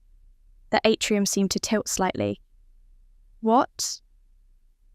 3 years ago, I was home visiting Mum and Dad. They were arguing about finances, something about the company accounts. I wasn't really paying attention. But Dad left his email open on the kitchen computer, and I saw a name I recognized. Your name. I was curious, so She took a shuddering breath. I read the emails, all of them, going back 8 years. My heart was pounding now, though I wasn't entirely sure why. I knew what she was about to say, but hearing it out loud, knowing she'd known, that was different. I saw the emails from when the company was going under. The panic, the desperation, the bank refusing to extend credit, everything falling apart. Emily's voice dropped to barely a whisper, but in the silent room, everyone heard. And then I saw your email from your personal account, telling them you'd mortgaged grandmother's apartment, that you'd taken out a $200,000 loan and transferred it to the business account. You'd saved them. Around us, guests were pulling out phones again, but this time not to Google criminal records, to capture this moment, this raw confession of family secrets laid bare. But that wasn't the worst email. Emily continued, her words coming between sobs. The worst one was from 6 months later. You'd asked them so politely, so carefully, if they could help a little with the mortgage payments. You weren't asking them to pay it all, just to acknowledge what you'd done to help a little while you worked 2 jobs trying to keep up with the interest. And Dad's response, she couldn't finish. She didn't need to. I remembered writing the email, remembered the hope I'd felt that maybe this sacrifice would finally mean something to them, would finally make them see me as part of the family I'd rescued. What did he say? Marcus's voice was quiet, but there was steel underneath. Emily looked up at him, then back at me. He said that Courtney knew what she was doing when she made her choices, and that she shouldn't expect to be bailed out of bad financial decisions. He said the family business was family business, but her personal debts were her own responsibility. I heard my mother make a small sound of distress, but Emily wasn't finished. And then I found the email you sent the next year, she said to me directly, after you'd been working yourself to exhaustion after the bank had started foreclosure proceedings. You sent them copies of all the documentation, the mortgage papers, the transfer records, everything proving that your bad financial decision had been saving their company. And you wrote... She paused, struggling to get the words out. You wrote, I don't need public recognition. I don't need thanks. I just need you to stop calling me worthless. I just need you to see that I'm trying to be part of this family, even when you make it so hard. The words hung in the air like ghosts. I'd forgotten I'd written that, or maybe I'd forced myself to forget to bury that moment of vulnerability that had yielded nothing but silence in return. And Mom's response, Emily said, her voice breaking completely. Mom replied, Courtney, you need to understand that we can't treat you the same as Emily. You were born different, and that means different expectations, different treatment. It's not personal. It's just how things are. Please don't make this harder than it needs to be. I felt Marcus's hand tighten on my shoulder, felt him tense beside me. Around us, guests were murmuring, shocked, horrified, confused about what born different meant. I could see the speculation in their eyes, the theories forming. I read all of it, Emily said. Every cold response, every dismissal, every time they treated you like you were a burden instead of their daughter. And I saw how they talked about you in emails to each other. Courtney's being difficult again. Courtney's causing problems. Why can't she just accept her place? Like you were some employee they couldn't quite fire instead of their child. She pulled my hands closer, pressing them against her tear-stained face. And I never said anything. For 3 years, I knew. I knew they'd taken your money and your sacrifice and given you nothing in return. I knew they treated you like you were less than me, less than human sometimes. I watched them plan this wedding, watched them debate whether to even invite you, watched Dad dictate that email about the dress code specifically to make you feel unwelcome. And I never once stood up for you. Emily, I started, but she shook her head violently. I was afraid, she said, the admission seeming to physically hurt her. I was afraid that if I defended you, if I questioned them, they'd turn on me too. I'd seen how they treated you, and I was terrified of losing their love, their approval, their attention. So I told myself you were stronger than me, that you didn't need them the way I did, that you'd survive without their love because you were just built differently. She laughed bitterly through her tears. But you weren't built differently. You just had to be because they gave you no choice. And today, when he showed me what it feels like to be used, to be seen as a tool instead of a person, I finally understood. This is what you felt your whole life, being valued for what you could provide, not for who you are. And I helped them do it to you by staying silent.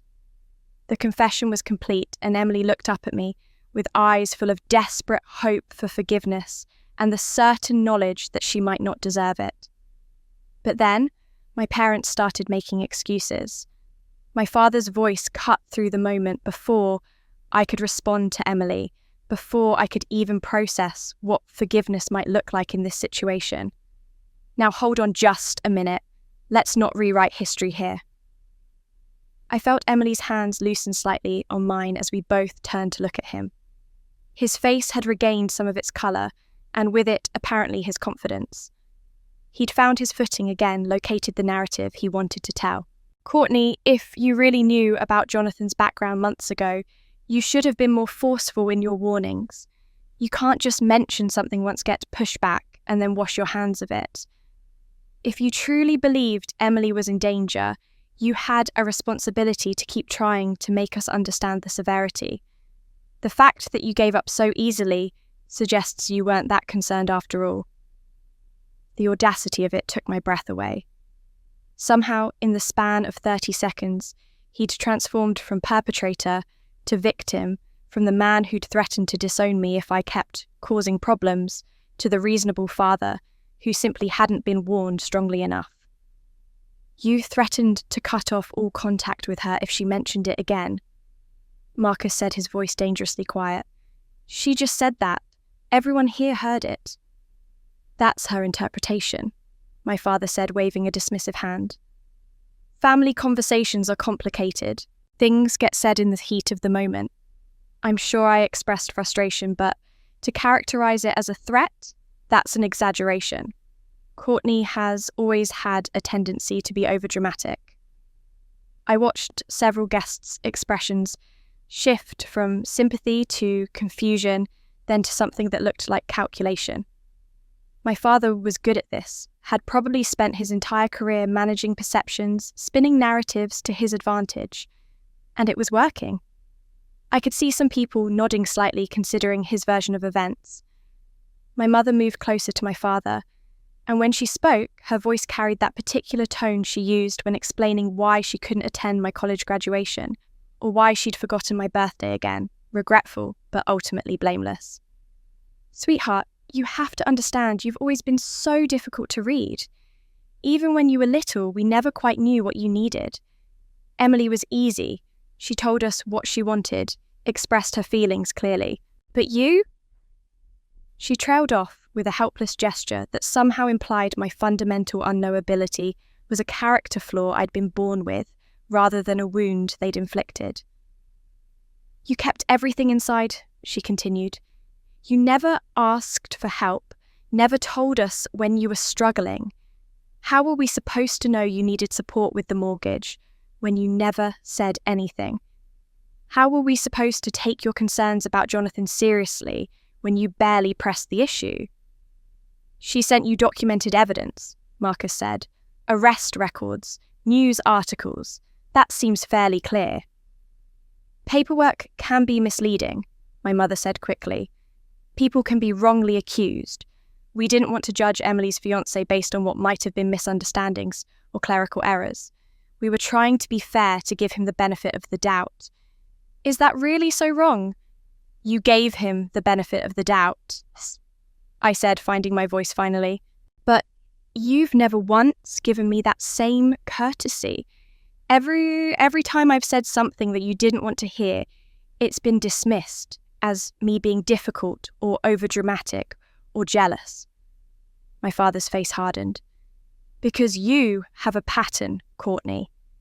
A pattern of seeing problems where there aren't any, of making everything more complicated than it needs to be. We've had to learn to take your concerns with a grain of salt because you've cried wolf so many times. Name one time, I challenged. Name one time I've been wrong about something important. He couldn't. His mouth opened and closed, and I watched him search his memory for an example that didn't exist. Instead, he pivoted. The point is, we did the best we could with a difficult situation. Yes, maybe we favoured Emily sometimes, but that's natural when one child is easier to relate to than the other. That's not cruelty, that's human nature. Parents aren't perfect. We made choices based on our own limitations and the different needs of our daughters. Different needs. I repeated the phrase bitter on my tongue. Is that what you call it when you use one daughter's money to save your company and then refuse to acknowledge it when you threaten to disown her for trying to protect her sister? We never asked you to mortgage that apartment, my father said, and there it was, the core of his defence. That was your choice. You made that decision independently, and yes, it helped the family business, but we didn't ask for it. So for you to hold it over our heads all these years to expect special treatment because of a choice you made, that's not fair to us. Around us, I could see guests' expressions changing. Some still looked sympathetic to me, but others were starting to look uncertain, swayed by my father's authoritative tone and seemingly reasonable arguments. He was reframing every piece of evidence against him, turning every wound he'd inflicted into either a misunderstanding or a reasonable response to my inherent difficulty. But it was my mother's next words that truly revealed how little they'd learned, how little they'd grown. I just don't understand why we're even discussing this now, she said, looking around the room with genuine bewilderment. Emily's wedding has been ruined. Our family has been humiliated in front of all these people. Courtney, couldn't you have handled this more privately? Did you really need to air all of our family business in front of 200 guests? What are people going to think? There it was, not concern for Emily's heartbreak, not remorse for their treatment of me, not horror at how close we'd all come to losing even more money to Jonathan's schemes. Just worry about what people would think. Their reputation remained their highest priority even now, even after everything. I looked at the faces in the crowd and saw the shift. The guests who'd been nodding along with my father's justifications now looked uncomfortable, even disgusted, because my mother had revealed the truth. They'd been trying to hide. They cared more about appearances than about their daughters. They'd rather we all suffered in silence than risk public embarrassment. My father jumped in to support her, perhaps not realising how badly she'd just undercut his careful narrative. Your mother's right. This has gotten completely out of hand. We can discuss family matters at home privately, like reasonable people. Making a spectacle at Emily's wedding, that's exactly the kind of behaviour that's always made you difficult to have around. He turned to address the room at large, trying to regain control of the narrative. I apologise to all of you for this disruption.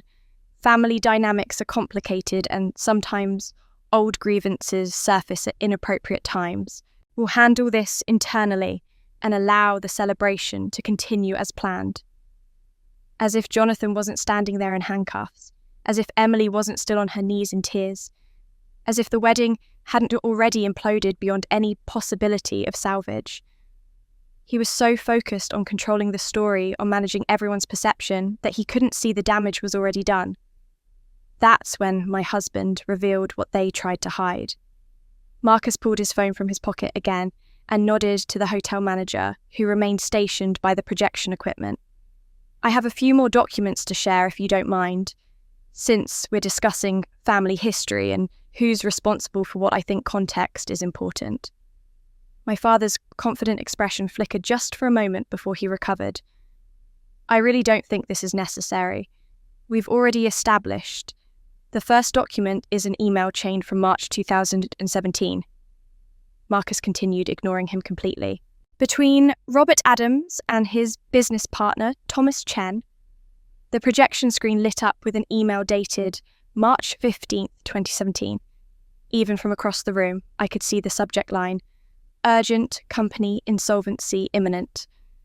Marcus read it aloud, his voice carrying clearly through the now silent atrium. Thomas, we're out of options. The bank has officially denied our loan extension. Without an immediate capital injection of at least $150,000, we'll be forced to file for bankruptcy within 60 days. I've exhausted every avenue, second mortgages, personal loans, even approached my brother-in-law. Nobody will touch us with our current debt-to-income ratio. We're going to lose everything. The company, the house, everything we've built. I don't know how to tell Elizabeth. My mother's hand flew to her mouth. Several guests who'd been nodding along with my father's explanations suddenly looked uncomfortable. The next email appeared my father's response to his partner, dated 3 days later. Thomas, I may have found a solution. It's not ideal, but it's something. My mother left an apartment to Courtney when she passed. The property is valued around $250,000, fully paid off. If Courtney could be persuaded to take out a mortgage against it, we could get the capital we need. I'll approach her carefully. She doesn't have much relationship with us, but family is family. Surely she'll understand the importance of saving the family business. I watched my father's face drain of colour as his own words were displayed 15 feet high for everyone to see. That careful phrase, approached carefully, now revealed as calculated manipulation rather than a father asking his daughter for help. She doesn't have much relationship with us, Marcus repeated, looking at my father. Interesting phrasing. I wonder why that was... Before anyone could respond, the next document appeared. This one I recognised immediately. My mortgage application submitted April 2017. The property address was my grandmother's apartment in Cambridge. The loan amount, $200,000. The borrower's age, 22 years old. Courtney was 22 when she did this, Marcus said, letting that sink in. Fresh out of college, just starting her career. The apartment her grandmother left her, the only person in her family who'd ever made her feel truly loved, was her only significant asset. And she put it at risk to save a company run by people who, by your own admission, she didn't have much relationship with. He advanced to the next slide, bank transfer records, showing the full $200,000 deposited into the Adams family business account on April 28, 2017.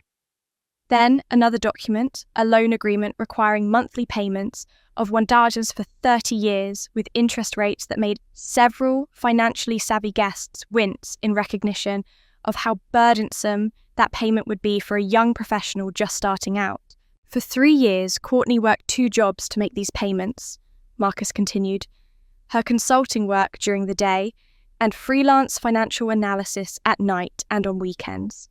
She was working 70, sometimes 80-hour weeks trying to keep up with a mortgage payment that consumed more than half her take-home income.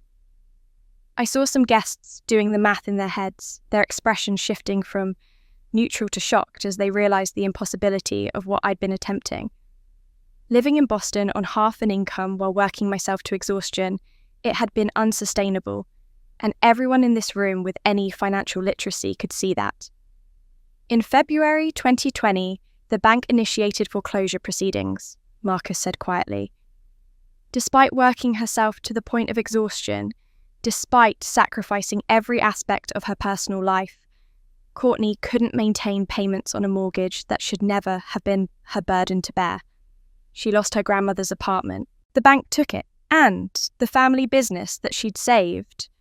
He paused, advancing to the next document. Well, let's see how they acknowledged that sacrifice. The final projection was a press release professionally formatted with the Addams Family Company letterhead, dated August 2017, just 4 months after I'd saved them from bankruptcy. The headline read, Addams Family Enterprises announces successful recovery from market downturn. Marcus read the relevant section aloud. Thanks to strategic financial planning and wise investment decisions by company leadership, Addams Family Enterprises has successfully navigated recent market challenges and emerged stronger than ever.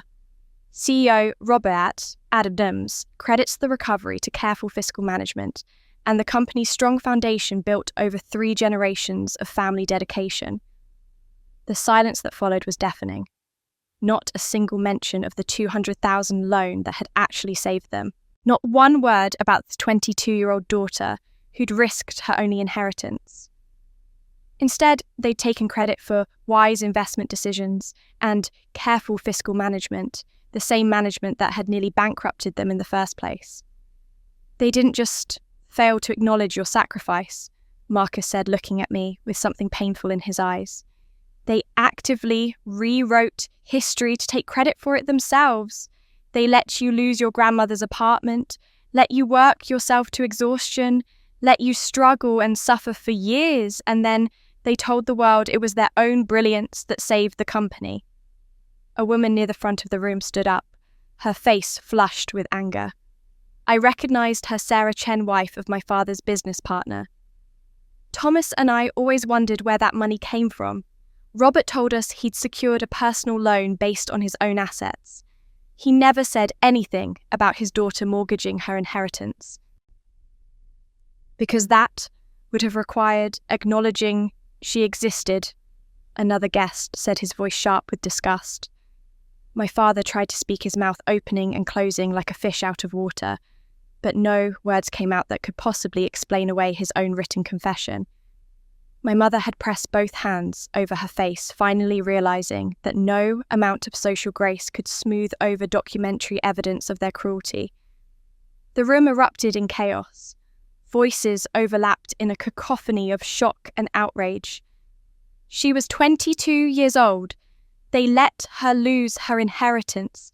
How could anyone do that to their own child? The words swirled around me like a storm, and I stood at the centre of it, still wrapped in Marcus's jacket, still damp from the fountain, watching my family's carefully constructed facade crumble into dust. Sarah Chen was yelling at my father, demanding to know what else he'd lied about regarding the business finances. Other guests were pulling up the press release on their phones, sharing it with neighbours, the evidence spreading virally through the crowd. Several people had started filming again, capturing my parents' stunned faces, the irrefutable documents still glowing on the projection screen, the complete unravelling of a family's secrets in real time. Emily was still on the floor, but she'd stopped crying. She was staring at our parents with an expression I'd never seen on her face before, not just shock or hurt, but something that looked like she was seeing them clearly for the first time in her life, and couldn't quite reconcile what she saw with who she'd thought they were. My mother was saying something, "You don't understand, it was more complicated than that, there were circumstances," but her voice was drowned out by the crowd's anger. My father had his phone out, probably calling his lawyer or trying to figure out damage control, his face cycling rapidly between red and pale, and I just stood there watching it, all feeling something shifting inside me, like tectonic plates finally settling into their proper alignment after decades of pressure. Marcus's hand squeezed my shoulder gently. "Do you want to leave?" he asked quietly, his voice meant only for me. "We can go right now. You don't owe anyone here anything else." I looked at him, this man who'd come to rescue me, who'd methodically dismantled my family's lies with evidence and logic, who'd protected me without ever making me feel weak. And I realized he was right. I didn't owe anyone anything. But I had something I needed to say, not because I owed it to them, but because I owed it to myself. I stepped forward, away from Marcus's protective presence, and raised my voice above the chaos. "Stop!" The single word delivered with more authority than I'd ever claimed in my life cut through the noise like a blade. Conversations died mid-sentence. Heads turned. Even the hotel staff, who'd been hovering uncertainly near the exits, paused to listen. I looked around the room, at all those faces, strangers, distant relatives, my parents' business associates and social climbers, people who'd watched me get pushed into a fountain and had done nothing, had even applauded. And I saw them really seeing me for the first time, not as the overlooked daughter in the cheap dress, but as a person who'd been systematically erased and had somehow survived it. I spent 30 years thinking silence was a virtue. I said, my voice steady and clear. I thought that keeping quiet, not making waves, accepting whatever scraps of affection came my way, I thought that made me strong, that it made me the bigger person. I paused, letting the weight of those years settle over the room. Today, I learned something different. Silence in the face of injustice isn't humility. It isn't strength. It's complicity. I saw several guests nodding, including a few who'd been swayed by my father's earlier justifications. Every time I stayed quiet, when they treated me as less than, every time I accepted their excuses, every time I convinced myself that maybe this time they'd see me if I just tried harder, worked harder, sacrificed more, I wasn't being virtuous. I was enabling them. I was teaching them that they could treat me this way without consequences. My voice caught slightly and I took a breath before continuing. Emily asked me earlier why I didn't fight harder when I tried to warn her about Jonathan. The truth is, I'd been trained my entire life that fighting harder just made things worse. That speaking up marked me as difficult, as jealous as the problem. So, I learned to give up quickly, to accept defeat, to let them silence me with the threat of losing what little connection I had left. I turned to look directly at my parents. But that silence didn't protect anyone. It didn't protect Emily from Jonathan. It didn't protect me from being pushed into a fountain. And it didn't protect either of you from the consequences of your choices. All it did was delay this moment, make it more painful, make the damage deeper. My mother opened her mouth to speak, but I held up a hand. "I'm not finished. You'll have your turn, but right now I need to say this." I waited until she nodded reluctantly before continuing. "I want to make something very clear to everyone in this room. I didn't orchestrate this confrontation. I didn't bring my husband here to humiliate you. I didn't plan for Jonathan's crimes to be exposed at Emily's wedding. I came here today, hoping foolishly, naively, hoping that maybe this time would be different. That maybe at Emily's wedding, I could finally be part of the family." A bitter laugh escaped before I could stop it. Instead, I got pushed into a fountain for wearing a $20 dress. And everything that's happened since, that's just the truth, finally catching up with all of us. I took a step closer to where my parents stood, and I saw my father actually flinch, as if he thought I might strike him. The idea was almost funny, as if I'd learned violence from them when all they'd ever taught me was how to accept it. "I'm not here to destroy anyone," I said clearly. "I'm not seeking revenge. I'm not trying to ruin your reputation or your business or your standing in the community. I'm here to stop being destroyed. There's a difference, and it matters. Revenge would mean I'm trying to hurt you the way you hurt me. But that's not what this is. This is me finally saying enough. No more. You don't get to treat me this way anymore. I turned away from them to address the crowd more broadly, finding the faces of people who'd looked uncomfortable throughout this whole ordeal, who'd seemed to recognize pieces of their own families in mine. If anyone here is enduring what I endured, if you have family members who make you feel invisible, who take your sacrifices for granted, who silence you when you try to speak up, please don't wait 30 years like I did. Don't convince yourself that keeping the peace is more important than your own dignity. Speak up, not for revenge, not to destroy anyone, but because your silence protects no one. It only enables more harm. My voice grew stronger with each word, years of suppressed truth finally finding expression. Your silence teaches people that they can hurt you without consequences. It teaches your children that this is what love looks like. It teaches everyone around you that this behavior is acceptable, is normal, is just complicated family dynamics, instead of what it really is. Cruelty dressed up in the language of duty and tradition. I saw several people wiping tears from their faces, saw others nodding with what looked like recognition or resolution, as if they'd just decided something important about their own lives. So, yes, today has been chaotic and painful and public in a way that makes everyone uncomfortable. But at least it's honest, at least it's true. And I'm done sacrificing truth for the comfort of people who've never made me comfortable in return. The speech was finished. I'd said everything I needed to say. The room was absolutely silent, digesting what they'd witnessed, not just a family scandal, but a person claiming her voice after 3 decades of forced silence. But my father wasn't finished yet. My father straightened his shoulders, summoning whatever remained of his dignity and authority. His voice, when he spoke, had that practiced reasonableness that had won over skeptical clients and business partners for decades.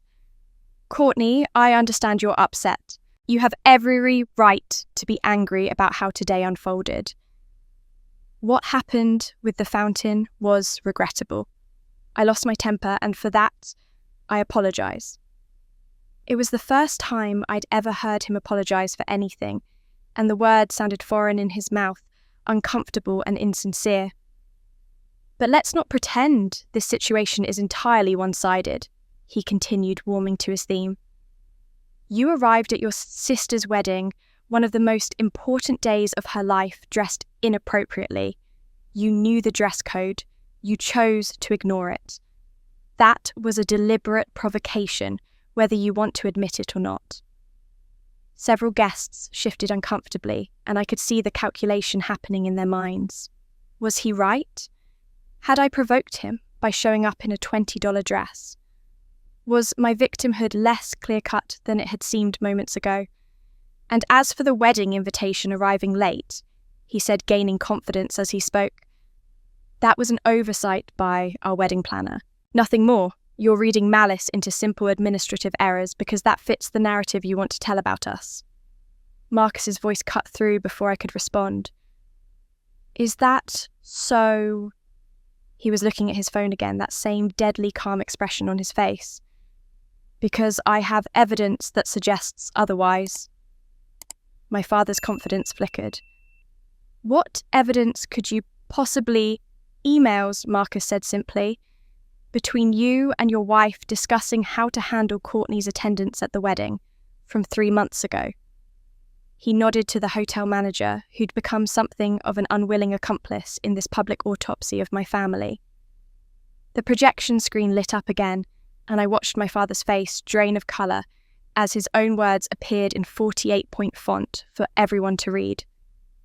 The first email was dated 3 months before the wedding subject line, the Courtney problem. My father had written, Elizabeth, we need to discuss Courtney's attendance at Emily's wedding. The Hartwells are a very prominent family, and appearances matter enormously. If Courtney shows up looking the way she typically does, shabby, unstylish, poor, it will reflect badly on us and potentially on Emily's future in-laws. We need to find a way to discourage her attendance without making it obvious we're excluding her. Thoughts? The room had gone silent again, but this silence felt different, heavier, more condemning. These weren't the words of a father who'd simply lost his temper. These were the words of a man actively plotting against his own daughter. My mother's response appeared next. I've been thinking about this too. Here's what I suggest. 1, send her invitation late, maybe 3 weeks before the wedding, instead of the usual 12 weeks. That gives her less time to prepare and might make it easier for her to decline. 2, be very specific about dress code, emphasize black tie preferred and formal attire required. Courtney has always dressed modestly, so this might discourage her from attending if she doesn't have appropriate clothing. 3, if she does attend, seat her as far from the main family tables as possible, near the restrooms or in the back corner. That way, she'll be barely visible in photos. Best case scenario, she realizes she doesn't fit in and chooses not to attend at all. I heard gasps around the room. Emily made a small sound of distress. Someone said, "Oh, my God," just loud enough to be audible. But Marcus wasn't finished. He advanced to the next email, this one from my father to my mother, dated 2 weeks ago. Elizabeth, I've been thinking about the worst case scenario. What if Courtney attends and makes a scene? We need a contingency plan. I've drafted a document, a formal severance of family ties, stating that Courtney has voluntarily chosen to distance herself from the family. If she causes any disruption at the wedding, I'll announce publicly that we're formalizing what's already been true for years. She's no longer part of this family. I'll have the document notarized and ready to sign in front of witnesses if needed. It will also remove her from any inheritance considerations, though given the mortgage situation, that's more symbolic than practical. But the public aspect is important. It preempts any narrative where we're the villains. We're simply acknowledging her choice to separate herself from us. The calculated cruelty of it took my breath away. He'd planned not just to exclude me, but to weaponize that exclusion to turn my presence into grounds for formal disownment. He'd prepared legal documents, planned witnesses, scripted a public announcement designed to humiliate me, while protecting his own reputation. That's not a father losing his temper, Marcus said quietly. That's premeditated. That's a campaign to erase your own daughter. Sarah Chen stood up again, her voice shaking with rage. Robert, I've known you for 15 years. I've watched you build your business, watched you with your family at company events, and you've always seemed like a devoted father. But this, she gestured at the projection screen, this is sociopathic. You literally plotted to exclude your own child from her sister's wedding and prepared legal documents to disown her if she dared to show up. What kind of person does that? My father opened his mouth, closed it, then tried again. You're taking it out of context. Those emails we were just discussing contingencies. Every event planner considers worst-case scenarios. Every event planner considers bad weather or vendor cancellations. Another guest interrupted. They don't consider their own daughter's attendance a worst-case scenario requiring legal action. My mother was crying now, but they weren't the performative tears she'd shed earlier. These looked like tears of genuine shame, of someone finally confronting what they'd become. We just wanted Emily's day to be perfect, she said weakly. We didn't want any complications. I wasn't a complication. I said, my voice steady despite the emotion churning inside me. I was your daughter. I am your daughter. And you spent 3 months plotting ways to exclude me from my sister's wedding. You didn't just passively favour Emily, you actively erased me. You turned my existence into a problem to be managed rather than a person to be loved. I looked at the projection screen at my father's clinical language, the Courtney problem, contingency plan, worst-case scenario, and something inside me finally completely broke free from the need for their approval. Because these weren't the words of people who could learn to love me properly. These were the words of people who'd never seen me as fully human. The fountain push wasn't you losing control, I said, looking directly at my father. It was you doing exactly what you'd planned to do. You'd prepared to publicly disown me if I caused disruption. Well, showing up in a $20 dress was disruption enough. You pushed me into that fountain to humiliate me, to give yourself grounds to execute your contingency plan, to finally eliminate the daughter who'd been a problem your entire marriage. The accuracy of my assessment showed on his face, the way his eyes widened, then darted away, unable to meet mine. He'd been caught, not just in cruelty, but in premeditation. Every justification he'd offered about losing his temper, about being provoked, about family dynamics being complicated had been exposed as lies. But there was one more piece he didn't know about, one more truth that needed to come out. And that's when I revealed what they didn't know I knew. I reached into the small purse I brought, practical plain matching my $20 dress, and pulled out a folded piece of paper I'd been carrying for 10 years. It was worn soft from being handled, the creases deep, from being folded and unfolded countless times in moments when I'd needed to remind myself of who I really was. My father saw the paper, and his face went through a rapid transformation, confusion, then recognition, then something that looked like panic. He knew what I was holding, or at least he thought he knew. "Don't," he said, his voice low and threatening in a way I'd heard many times growing up. "Courtney, don't do this. There are things that should stay private, things that will hurt you more than they hurt us." "You mean the adoption?" I said clearly, and watched his face confirm what I'd already known. That had been his final card, his nuclear option if the disownment papers hadn't been enough. Expose the secret they'd been holding over my head for 30 years. The explanation for why I'd never quite fit, why I'd always been treated as less than. The room, which had been buzzing with shocked conversations, went silent again. Emily's head snapped up, her tear-stained face registering new shock. My mother made a small sound of distress. My father recovered quickly, seeing an opportunity in my revelation. If I was going to expose this myself, maybe he could still control the narrative. "Since you've brought it up," he said, his voice taking on that authoritative tone again. "Yes, you're adopted, Courtney. We've tried to protect you from this knowledge, your whole life tried to raise you as our own. But the truth is, you're not our biological child. Your mother, your birth mother, died, and we took you in out of obligation to family.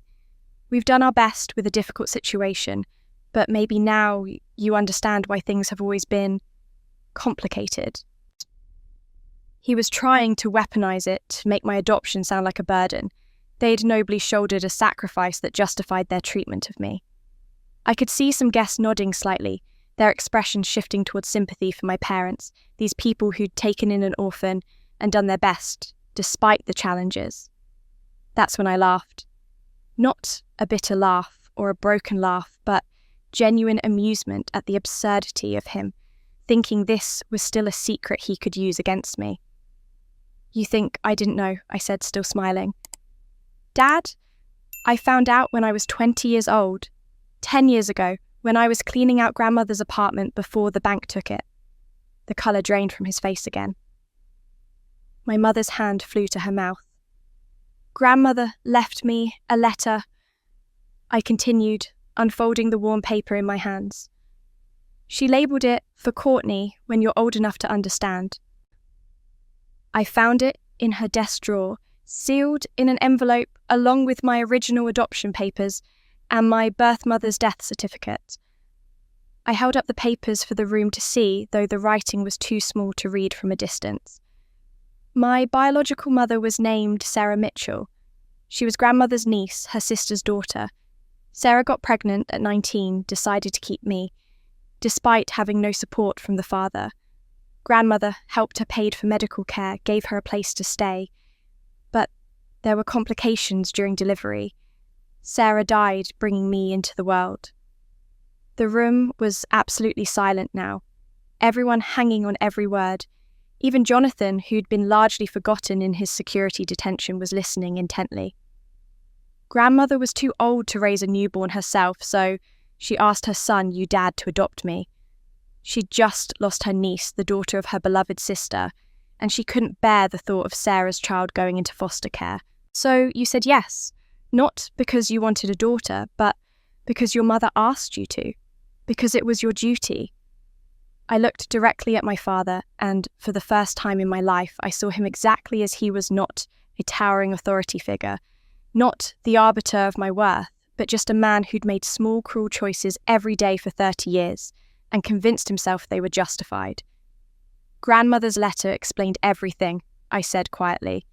She wrote, "Courtney, my darling girl, you were born from tragedy, but raised with all the love I could give you from a distance.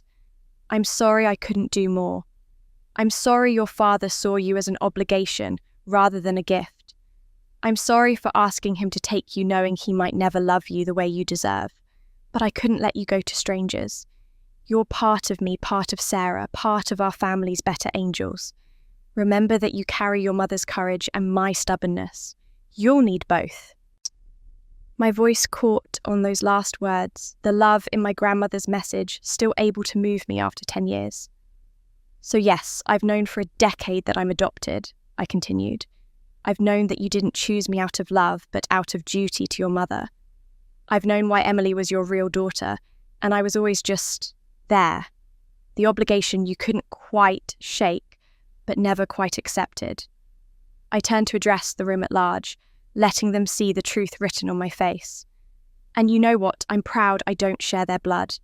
Because what I've learned in the past 30 years is that cruelty isn't genetic, it's chosen.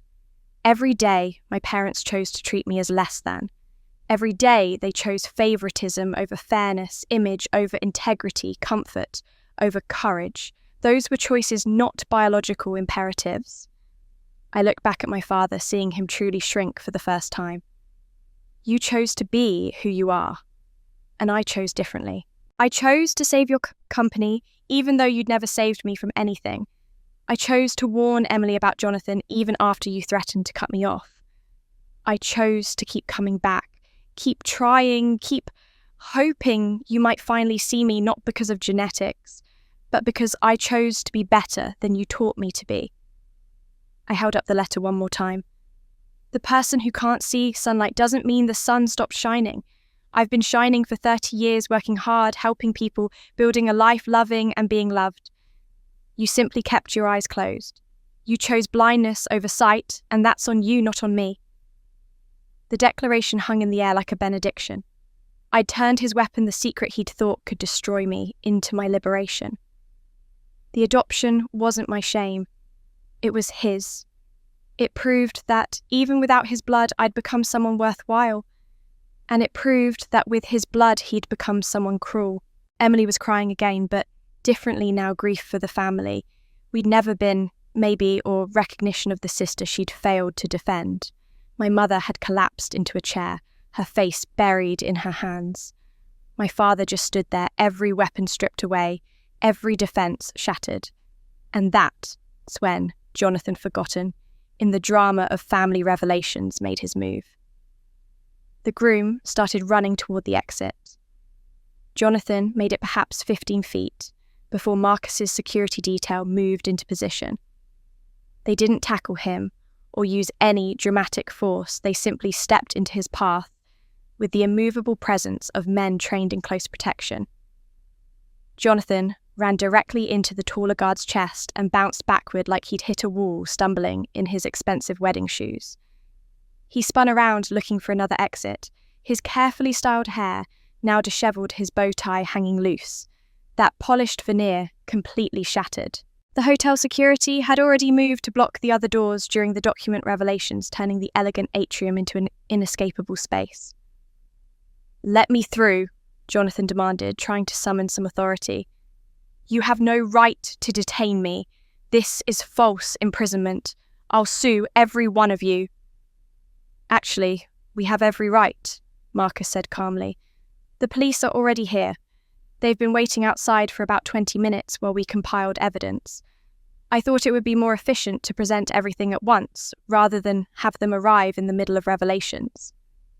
As if on cue, 4 Boston police officers entered through the main entrance, their presence transforming the wedding venue into something official and final. The lead officer, a woman in her 40s with greying hair and tired eyes that suggested she'd seen every variety of human ugliness, walked directly to Jonathan. Jonathan, Michael Hartwell, also known as Jonathan Hartman, John Martin, and John Michael Hart, she said, pulling handcuffs from her belt. You're under arrest for multiple counts of wire fraud, securities fraud, and identity theft. You have the right to remain silent. The Miranda warning continued as she cuffed his hands behind his back, and I watched Jonathan's face cycle through denial, rage, fear, and finally, resignation. The charming facade that had fooled my sister, that had nearly fooled me, was completely gone now.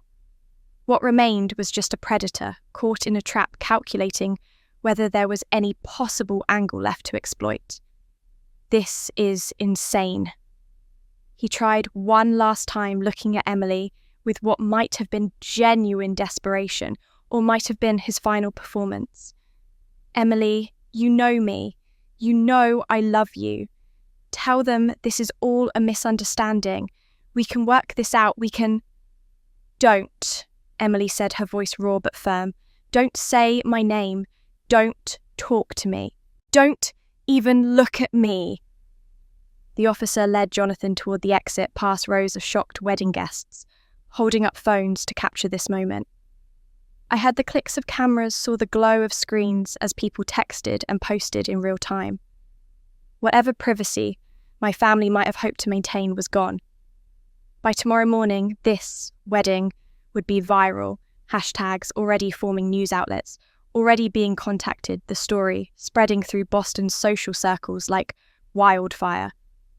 Did you see that? Someone nearby whispered urgently into their phone. The daughter they treated like garbage actually saved them with her inheritance, and they took credit for it. It's on video. I'm sending you the link now.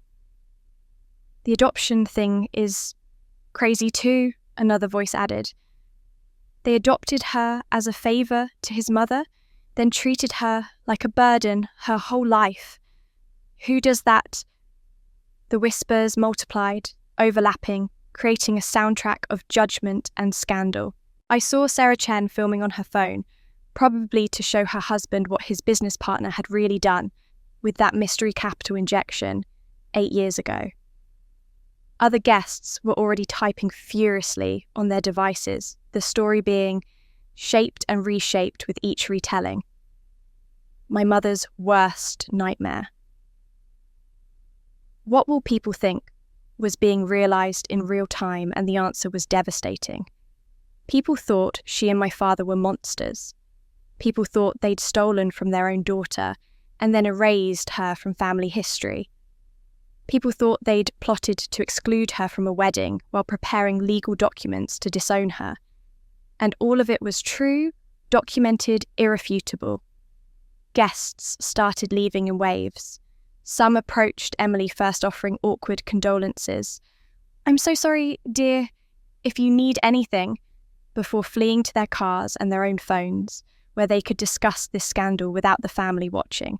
Others simply left uncomfortable with bearing witness to such complete family destruction, eager to escape the heaviness that had settled over the venue. The older relatives who'd applauded when I was pushed into the fountain left quickly, avoiding eye contact with everyone. The Hartwell family's representatives, the real ones who'd been horrified to discover someone had been impersonating their name, spoke briefly with police, before departing with visible relief that they'd attended just to support what they'd thought was a distant cousin's wedding. Within 20 minutes, the atrium that had held 200 guests was nearly empty. The massive floral arrangements still cascaded from every surface, white roses and lilies that probably cost thousands of dollars. The place settings remained untouched at tables set for a reception that would never happen. The band had packed up quietly and left. The catering staff stood uncertainly near the kitchen, probably wondering if they'd still be paid. Emily sat in the middle of it all, still in her wedding dress, the massive skirt pulled around her on the floor like a deflated cloud. Her makeup, which had been professionally applied that morning by an artist who'd spent 2 hours creating the perfect bridal look, was streaked and smudged beyond recognition. Mascara traced dark rivers down her cheeks. Her carefully styled hair was coming loose from its pins. The bouquet of white roses and peonies that she'd spent weeks selecting lay abandoned on the floor, 3 feet away, some petals already scattered and crushed. She looked like the physical embodiment of shattered dreams, a fairy tale princess whose story had revealed itself to be a cautionary tale instead. My mother sat beside her now, one arm around Emily's shoulders, but offering no words. What could she say? My father stood near the fountain, the scene of his crime, essentially staring at the water with an expression I couldn't quite read. Shame, regret, or just calculation about how to minimize the damage to his reputation. The silence was oppressive, broken only by the trickling of the fountain and the distant sounds of cars leaving the parking lot. The decorations that had been meant to celebrate new beginnings now felt like a mockery celebration turned to crime scene joy, turned to judgment, family gathering, turned to family ending. Marcus's security detail had withdrawn to the perimeter, giving us space but remaining present. The hotel manager was speaking quietly with the catering director about payment and cleanup. The police had taken Jonathan away, but their cars remained visible through the windows, red and blue lights occasionally flickering across the white roses. It was over. The wedding was destroyed. The family was exposed. Justice, if that's what this was, had been served. And in the wreckage of it all, my father finally moved. He turned away from the fountain and walked toward me, and I saw something in his eyes I'd never seen before. Not shame, not remorse, but pure, undiluted fury.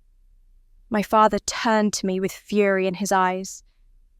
"You," my father said the single word loaded with more venom than I'd ever heard from him. He crossed the atrium toward me with quick, angry strides, his face flushed that dangerous red again. "You did this, all of this. You destroyed your sister's wedding. You brought your rich husband here to humiliate us, to expose private family matters in front of 200 people. This was your revenge, wasn't it? Your grand plan to make us pay." I felt Marcus tense beside me, ready to intervene, but I touched his arm gently. I needed to hear this. I needed to witness my father's complete inability to see his own role in what had happened, because it confirmed everything I'd finally come to understand about who he was. "Revenge," I repeated quietly. "Dad, I showed up in a dress you found inappropriate. That's all I did. Everything else, you pushed me into a fountain. Marcus exposed Jonathan's crimes. Your own emails revealed your planning. I didn't orchestrate any of this." "Don't play innocent," he snapped. "You knew exactly what you were doing. You came here to cause problems to make your sister's day about you like you always do.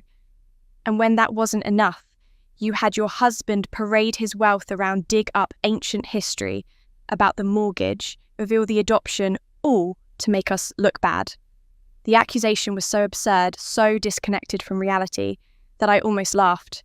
But there was nothing funny about watching a man rewrite events that had happened just hours ago, creating a narrative where he was the victim of my manipulation rather than the architect of his own downfall.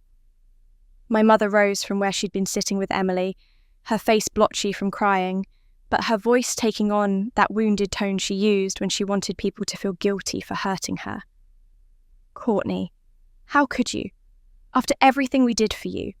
We took you in when your mother died, raised you as our own, gave you a home and a family when no one else would have you. And this is how you repay us, by destroying our reputation in front of everyone we know." She moved closer, and I could see she genuinely believed what she was saying. In her mind, my adoption wasn't an obligation they'd presented. It was a generous gift I should be eternally grateful for. The fact that they'd treated me like a burden my entire life didn't factor into her accounting. She had given me a roof over my head, and apparently that was supposed to buy my eternal silence about their cruelty.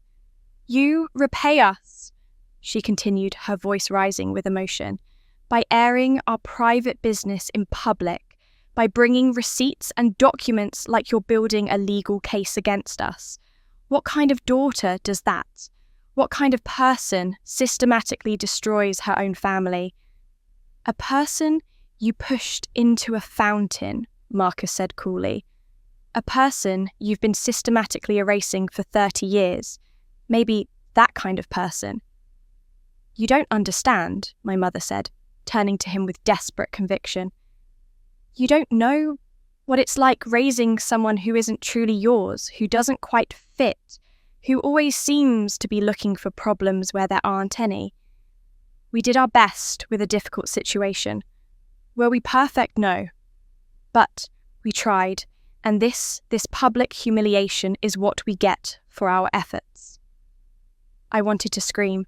I wanted to list every birthday they'd forgotten, every achievement they'd dismissed, every time they'd chosen Emily over me in ways both large and small. But I realised it wouldn't matter. They would always have an explanation, always have a justification, always find a way to be the victims of my existence, rather than the perpetrators of my pain.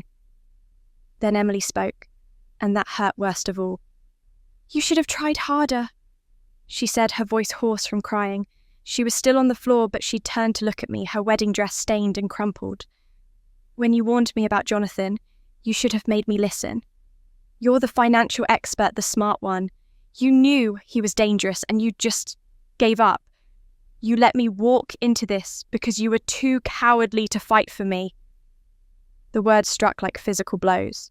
After everything that had been revealed after her own confession, about knowing of my sacrifice for 3 years and staying silent, she was still finding a way to make my warning about Jonathan into something I'd failed at. I tried to warn you, I said, hearing the exhaustion in my own voice. I showed you evidence. You called me jealous. I told Mum and Dad. They threatened to cut me off if I kept causing problems. What more should I have done? Something. Emily's voice cracked. Anything. You're supposed to be my sister. You should have saved me from this, should have made me see what he really was. But you just accepted defeat, like you always do. And now look at me. My wedding is destroyed. My fiancé is a criminal. Everyone I know is talking about what a fool I am. And you could have prevented it if you just tried harder. The injustice of it was staggering. I'd been silent because they'd trained me to be silent. I'd given up because fighting back had always made things worse. And now they were using that learned helplessness, that survival strategy I developed after 30 years of being punished for speaking up, as evidence of my failure to protect them from their own choices. This is unbelievable, Marcus said, and I heard genuine amazement in his voice. Jonathan is the one who lied. Your father is the one who pushed Courtney into a fountain. Your mother is the one who plotted to exclude her. And somehow, you're all standing here, blaming Courtney for not saving you from yourselves. Mom, you don't understand family, my father said, his voice dripping with disdain. This is complicated. There are years of history here, dynamics you can't possibly comprehend from walking in at the end. Courtney has always been the problem, always making things harder than they need to be, always forcing us to choose between peace and her demands for attention. I never demanded attention, I said quietly. I just wanted to be treated like I mattered. And look what happens when you get attention, my father shot back. Chaos, destruction, your sister's wedding in ruins, our reputation destroyed, all because you couldn't just show up, be quiet, and let the day be about someone else for once. I looked at the three of them, my father red-faced and self-righteous, my mother crying and playing the martyr, my sister broken and lashing out, and I saw with complete clarity that nothing had changed. The evidence didn't matter. The truth didn't matter. Their own words, projected 15 feet high, hadn't penetrated their fundamental belief that they were the victims, and I was the problem. They would never take responsibility. They would never genuinely apologize. They would never see me as anything other than the obligation who'd inconveniently demanded to be treated like a person. And in that moment, I realized I was finally completely free. Not because they'd changed, but because I no longer needed them to. I stood up, and for the first time in 30 years, I spoke my complete truth. I looked at each of them, in turn, really looked at them, perhaps for the first time without the filter of desperate hope that they might finally understand, finally see me, finally love me the way I'd always needed to be loved. "Let me be absolutely clear about something," I said, and my voice was steady calm earned through 30 years of pain and 3 hours of public revelation. No one destroyed this wedding, not me. The groom destroyed it with his lies and his calculated manipulation. And you destroyed it with decades of favoritism that blinded you so completely that you couldn't see an obvious con artist courting your daughter for 6 months. My father opened his mouth to protest, but I held up a hand. "I'm not finished. You've had 30 years to talk. You've had 30 years to tell me who I was, what I was worth, where I belonged in this family. Now it's my turn and you're going to listen." Something in my tone must have convinced him because he closed his mouth and stepped it back slightly. "I didn't bring Marcus here to humiliate you. I didn't know he was coming. I came alone in a $20 dress, hoping after everything that maybe this time I could just be part of the family. That maybe at Emily's wedding we could all set aside the past and just be together. That was my mistake, my foolish, naive mistake."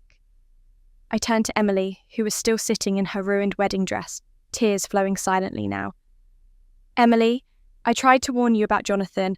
I showed you arrest records. I begged you to investigate him. And you called me jealous.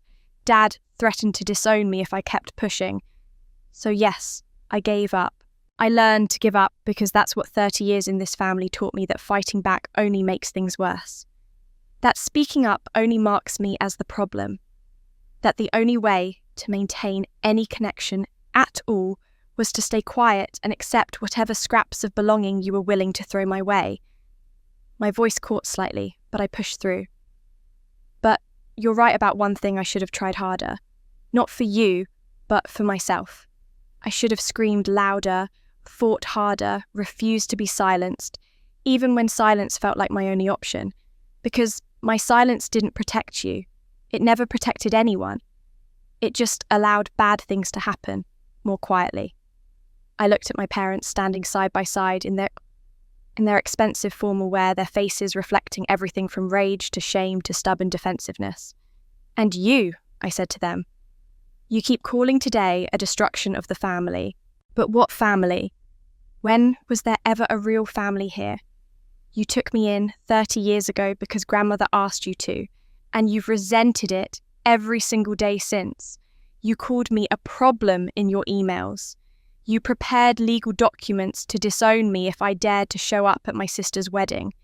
You stole credit for a rescue I performed while bankrupting myself to save you."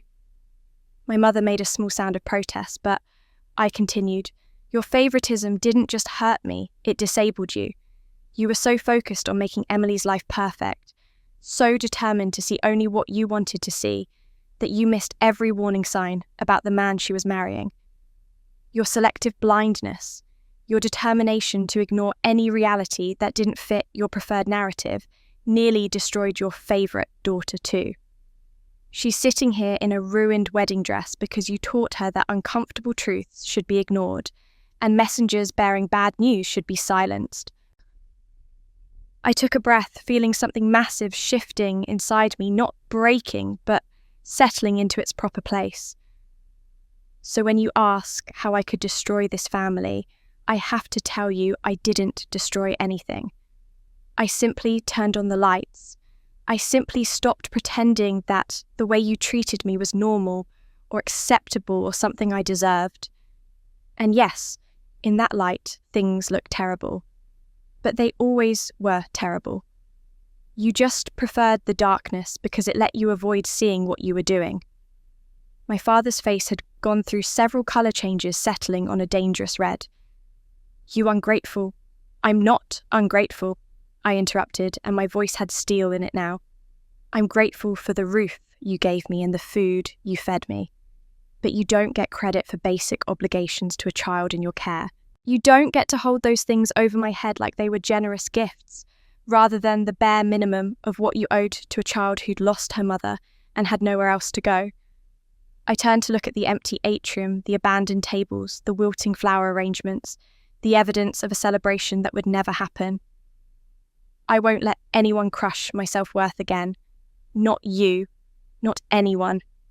I spent 30 years seeking your approval, thinking that if I just worked hard enough, sacrificed enough, stayed quiet enough, you might finally see me as someone worthy of love.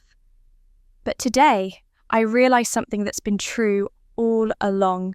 I don't need approval from people who never learned to give love without conditions. My mother was crying openly now, and some part of me, the 7-year-old who'd wanted nothing more than her mother's attention, felt that familiar tug of guilt. But I pushed past it.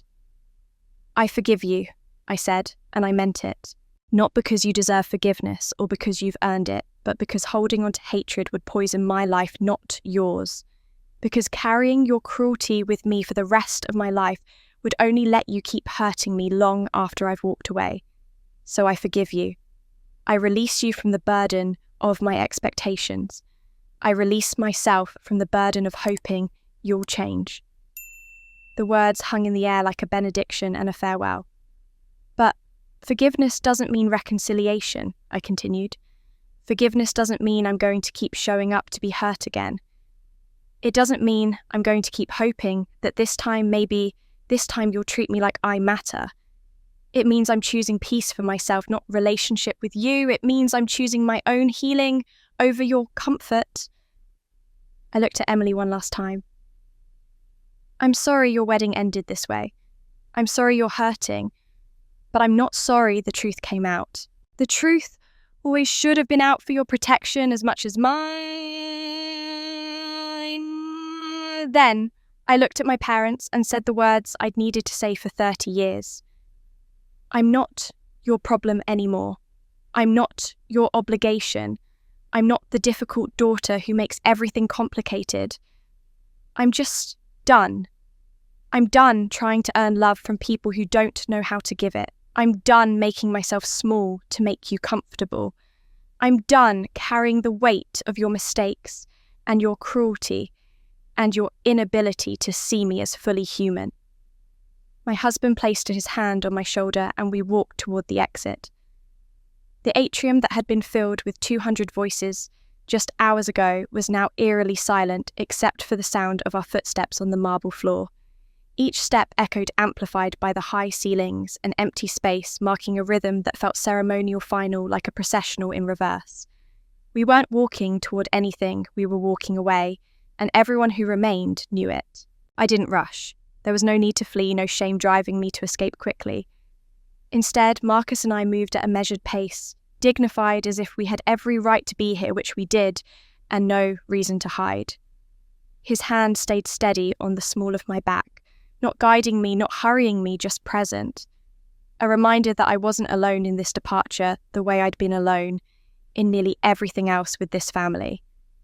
The few dozen people who remained hotel staff, some distant relatives who'd been too shocked to leave, a handful of business associates, probably already calculating how this scandal would affect their connections to my father, parted without anyone saying a word. They created a path through the atrium, and I felt their eyes on me, but the quality of those gazes had changed. There was no more mockery, no more judgment about my dress or my appearance or my place in the family hierarchy. Instead, I saw something I'd rarely encountered in my life: respect. Recognition, the kind of acknowledgement that comes when someone witnesses another person's courage in real time and realizes they're seeing something rare and difficult and true. An older woman I vaguely recognized, maybe a friend of my mother's from the country club, stood near one of the abandoned tables. As we passed, she reached out and touched my arm, gently, stopping me for just a moment. I needed to see this, she whispered, her eyes glassy with unshed tears. My daughter. She's been going through something similar with her in-laws. I keep telling her to just accept it, to keep the peace, to not rock the boat. But watching you..." She paused, struggling with emotion. "Thank you. Thank you for showing what it looks like to finally say enough." I squeezed her hand briefly, unable to find words, but hoping she felt the acknowledgement pass between us. Then Marcus and I continued walking, and I heard her crying softly behind us, the kind of tears that come when you recognise yourself in someone else's story and realise you've been asking the wrong questions of your own life. Near the fountain, that cursed fountain, that would forever mark the moment everything changed, I passed by my father. He hadn't moved from where he'd been standing during my final speech. His face was ashen now, all the red fury drained away into something that looked like shock, or maybe the first dawning understanding of consequences. His mouth opened as we approached, as if he might say something, might try one last time to assert his authority, or demand I stay and fix what had been broken. But no words came out. His mouth closed. His shoulders, which had always seemed so broad and imposing to my child's eyes, looked smaller, somehow diminished. The power he'd wielded over me for 30 years, the power I'd given him, really by caring so desperately what he thought of me, had simply evaporated. He was just a man now, a flawed, cruel man who'd made terrible choices and would have to live with them. But he was no longer the arbiter of my worth, the gatekeeper of my belonging, the voice in my head telling me I wasn't enough. We passed him without acknowledgement, and he let us go. There was nothing left to say, nothing left to threaten, nothing left but the silence of a man watching the last shreds of his authority walk out the door. Emily hadn't moved from the floor. My mother still knelt beside her, one arm around her shoulders, but both of them watched us leave with expressions I couldn't quite read. Grief, maybe, recognition of an ending. Emily's lips moved, possibly forming my name, possibly a goodbye, possibly an apology that was too late and too small for what had passed between us. I'd never know which because I didn't stop to ask. The hotel manager appeared near the entrance, looking exhausted and overwhelmed. "Mrs. Sterling," he said quietly, addressing me with Marcus's name for the first time. "I'm very sorry for everything that happened here today. If there's anything we can do..." "There isn't," Marcus said not unkindly. "But thank you."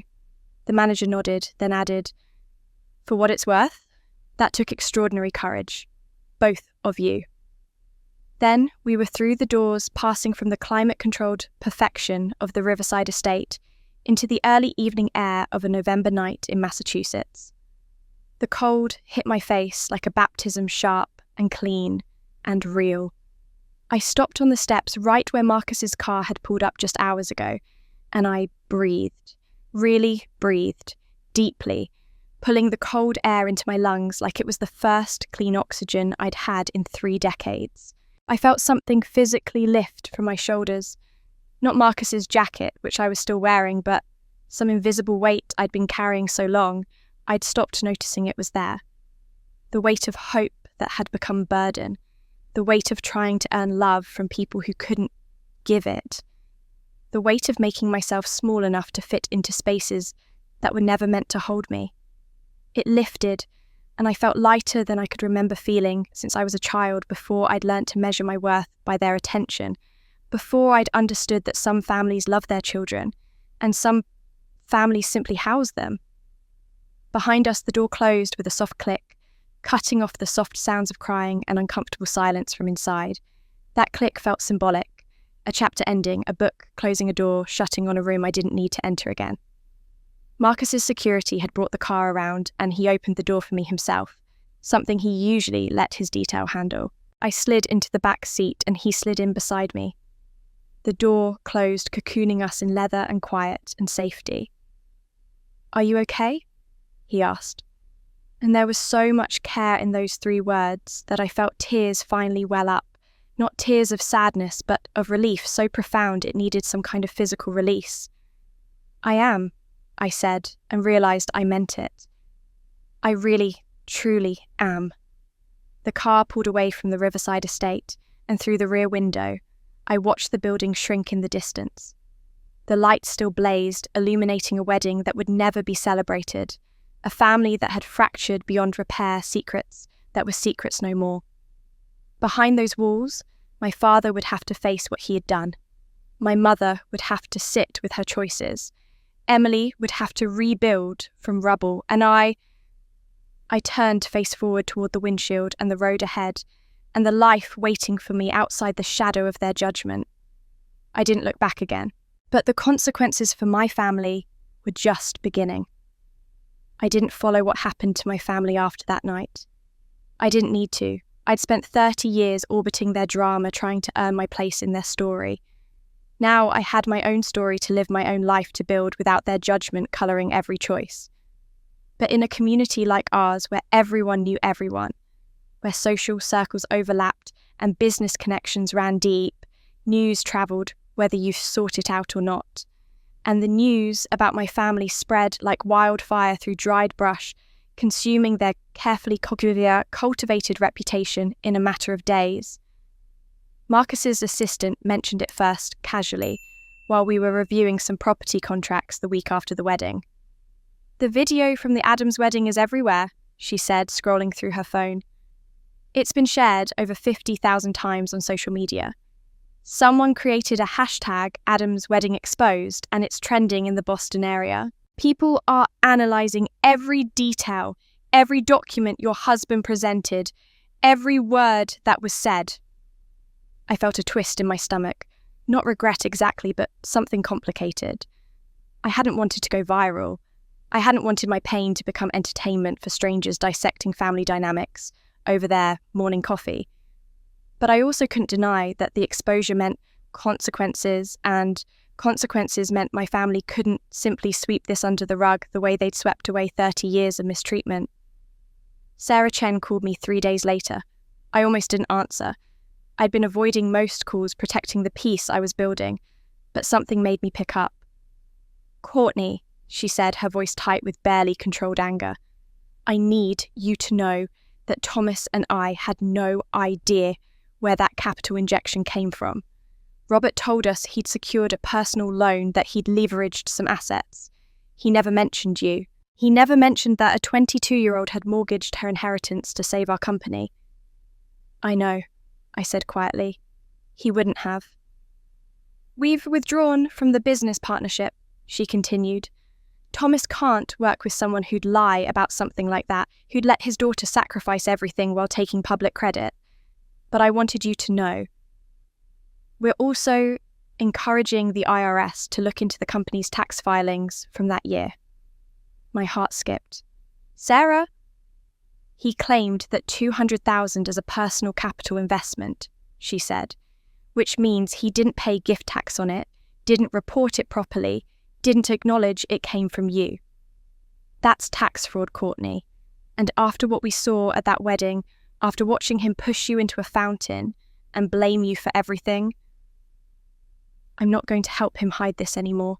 She hung up before I could respond, and I sat there holding my phone, understanding that the consequences were expanding in ways I hadn't anticipated or orchestrated. People who'd witnessed my family's cruelty were making their own choices about accountability, and those choices had legal implications. Over the next few weeks, I heard things.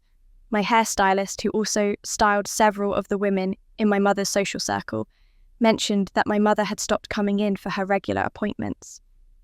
"I heard she's not welcome at the country club anymore," she said while trimming my ends.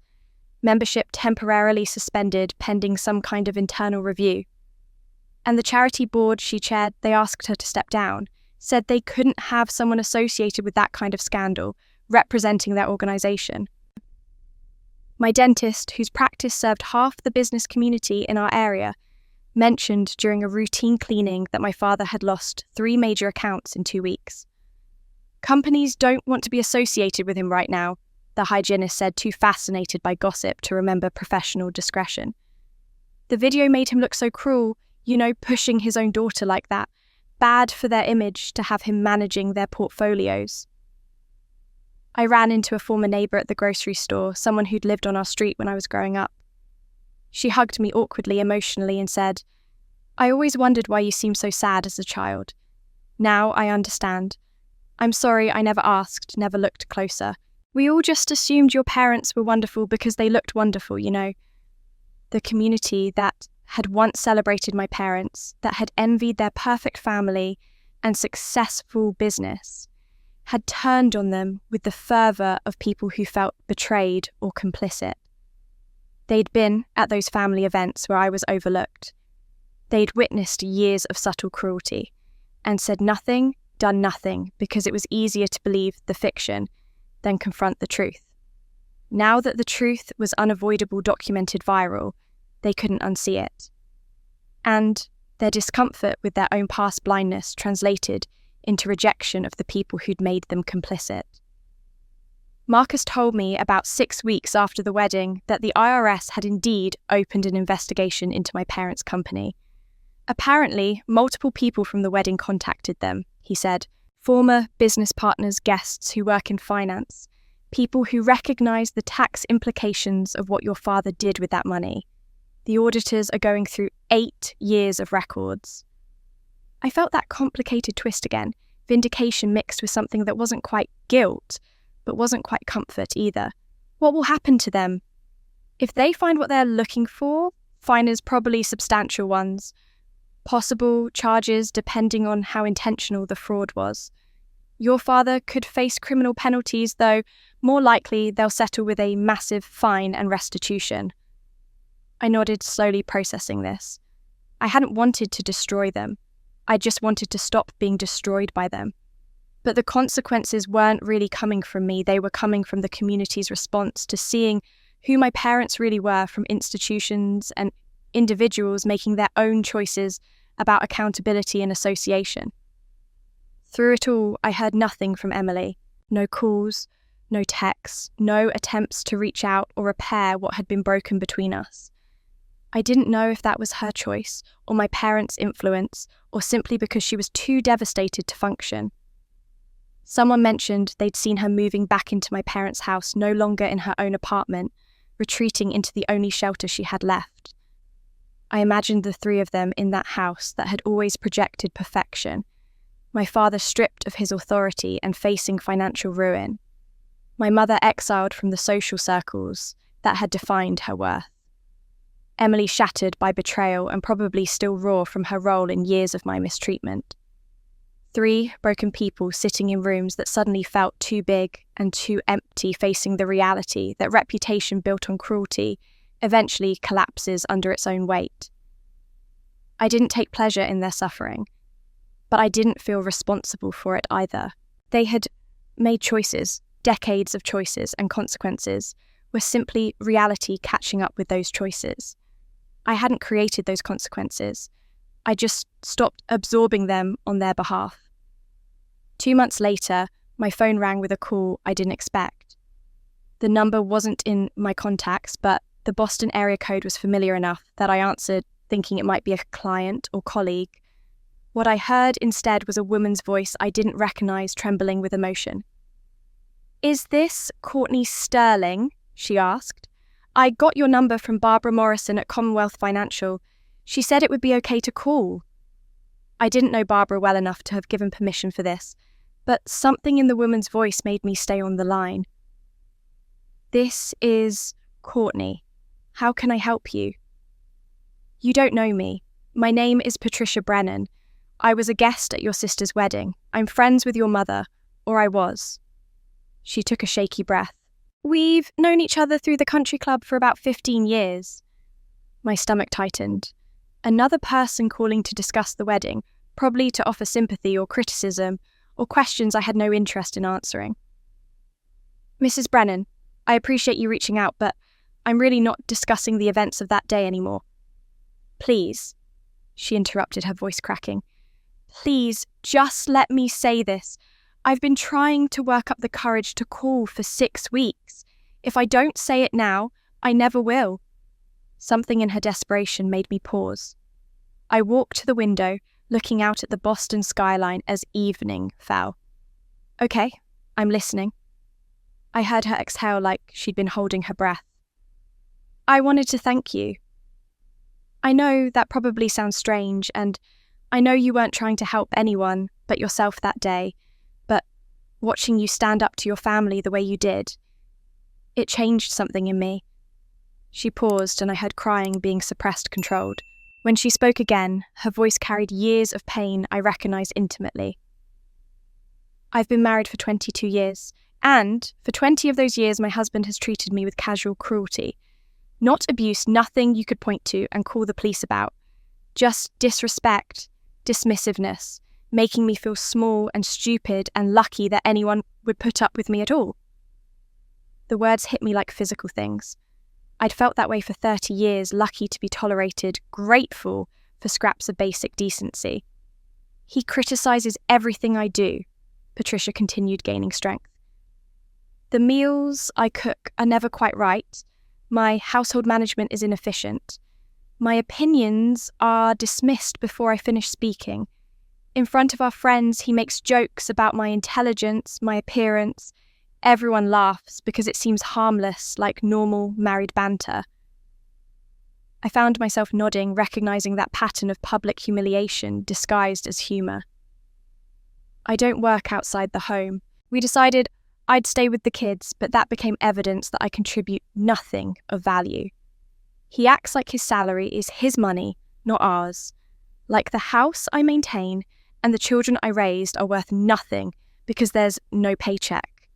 Her voice shook with anger now, not just pain. "For 20 years I told myself it was just marriage, that everyone's husband is difficult sometimes, that I was being too sensitive. My mother always said a good wife keeps the peace, doesn't rock the boat. So I tried so hard to be good enough, patient enough that maybe he'd finally treat me with basic kindness." "Patricia," I said gently, but she kept talking the dam.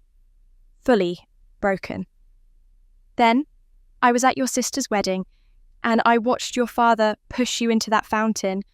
I watched him blame you for wearing the wrong dress, for existing wrong, and I watched you stand up soaking wet and refuse to accept it anymore. I watched you tell 200 people that you were done being treated that way, that you were choosing yourself over their comfort." I closed my eyes, remembering that moment, the cold water, the applause, the humiliation that had transformed into freedom's first step.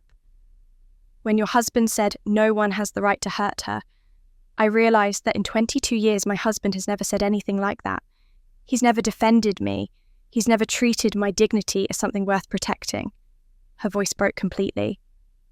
I went home that night and looked at my husband watching television like nothing had happened. And I thought, I'm you. I'm the daughter being pushed into the fountain every day, telling myself it's fine, it's normal, it's just how marriage is. My own eyes welled up, this stranger's pain resonating deep in my chest. "You're not being too sensitive. You deserve to be treated with respect." That's what you said at the wedding. You said silence in the face of injustice is complicity. I realized I've been complicit in my own mistreatment for 20 years. Teaching my husband he can treat me this way without consequences. Teaching my children this is what marriage looks like. She gathered herself, and when she spoke again, her voice was stronger. "Yesterday, I gave him an ultimatum. Either he treats me with genuine respect, not tolerance, or I leave. That I'm done accepting casual cruelty as the price of marriage. That I deserve better. And if he can't give me better, I'll find better by being alone." My heart pounded. How did he respond? The pause stretched long. Then Patricia spoke with wonder in her voice, disbelief at witnessing change she'd stopped hoping for. He cried. For the first time in 22 years, I saw my husband cry. He said he didn't know he'd been hurting me. People can be remarkably blind to their own cruelty. But he didn't defend himself or make excuses. He didn't tell me I was overreacting. She took a shaky breath. He just said he was sorry and asked what he could do to fix it. He called a marriage counsellor this morning. We have our first appointment next week. I don't know if it will work, if he can actually change, or if this is just fear of divorce making him temporarily compliant. But I'm giving him the chance because he actually apologised, because he actually heard me when I finally found the courage to speak up. I wiped tears from my cheeks, overwhelmed that my pain, my public confrontation, my refusal to stay silent, had somehow reached across the space between strangers and given someone else permission to demand better. Patricia, I'm so glad you spoke up. I'm so glad he's listening. Even if it doesn't work out, you did the brave thing. You chose yourself. Don't you see? She said, fierceness in her voice now. Your courage gave me courage. Your refusal to accept mistreatment gave me permission to refuse it too. You saved my life without knowing it, just by showing me what it looks like to finally say enough. I wanted you to know that your pain wasn't wasted. It reached someone. It changed something. We talked for a few more minutes, awkward goodbyes neither of us quite knew how to navigate, but the connection felt real despite being built on shared pain and transformation. After I hung up, I sat holding my phone for a long time, staring out at the city lights beginning to glow in the dusk. I'd thought the wedding had been just my story, my pain, my liberation, my family's consequences. But Patricia's call suggested something bigger. That call made me realize something I needed to do. What I realized I needed to do was create something meaningful from the pain, a way to help other people trapped in family systems that diminish them. I started working with a therapist who specialized in family trauma, not just to heal my own wounds, but to understand the patterns well enough to help others recognize them. I began researching organizations that supported people leaving toxic family situations, thinking maybe I could volunteer, maybe I could use my financial expertise to help people achieve the economic independence that made escape possible. But before I could fully develop those plans, 6 months after the wedding, my phone rang again. This time, I recognized the number. Emily. I stared at it for 3 rings, my finger hovering over the decline button. We hadn't spoken since the wedding. I'd heard through the social grapevine that she was living with our parents, that she'd quit her job, that she was barely functioning. Part of me felt sympathy for her pain. Part of me remembered her blaming me for not warning her harder, for not saving her from Jonathan, when I'd tried and been dismissed. On the 4th ring, I answered, "Hello." The sound that came through the phone was barely human raw sobbing, the kind of crying that comes from somewhere so deep it physically hurts. "Courtney," Emily managed between gasps. "Courtney, I need help. Please, I know I don't deserve it. I know I have no right to ask, but please." Every protective instinct I developed over the past 6 months told me to hang up, to protect the peace I'd built, to not let myself be drawn back into their dysfunction. But I heard genuine desperation in her voice, the kind I recognized from my own darkest moments. "What happened?" I asked, keeping my voice neutral. "Jonathan," she choked out. "He's suing me. From prison. His lawyer sent papers yesterday. He's claiming breach of promise to marry and defamation. He says I conspired with you and Marcus to destroy his reputation with false accusations. He's demanding $500,000. I sat down, slowly processing this audacity. "Emily, he was arrested at your wedding.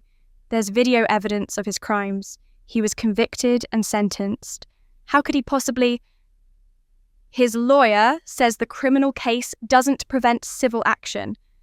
That I caused him reputational harm by allowing the accusations to be made publicly.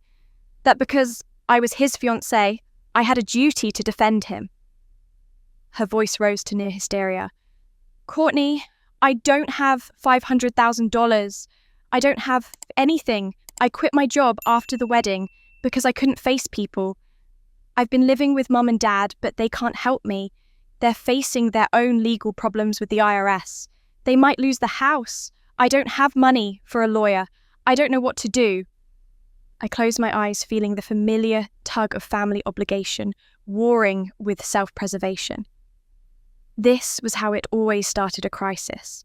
A plea for help, the assumption that I would sacrifice myself to fix problems I hadn't created. But I also heard Patricia's voice in my memory. "You saved my life without knowing it." Maybe grace didn't mean allowing myself to be used again. Maybe it meant helping from a position of strength rather than desperation. "Emily," I said carefully, "I'll make some calls. Give me a few days." "Courtney, I can't afford..." I said, "I'll make some calls. That's all I'm promising right now. I hung up before she could say more, before I could be pulled further into the vortex of their chaos. Then, I called Marcus's attorney, explained the situation, and asked if he considered taking the case pro bono. To my surprise, he agreed immediately. Men like Jonathan Hartwell count on their victims being too broke or too scared to fight back, he said. I'd be happy to shut down this nonsense. The court date came faster than I expected.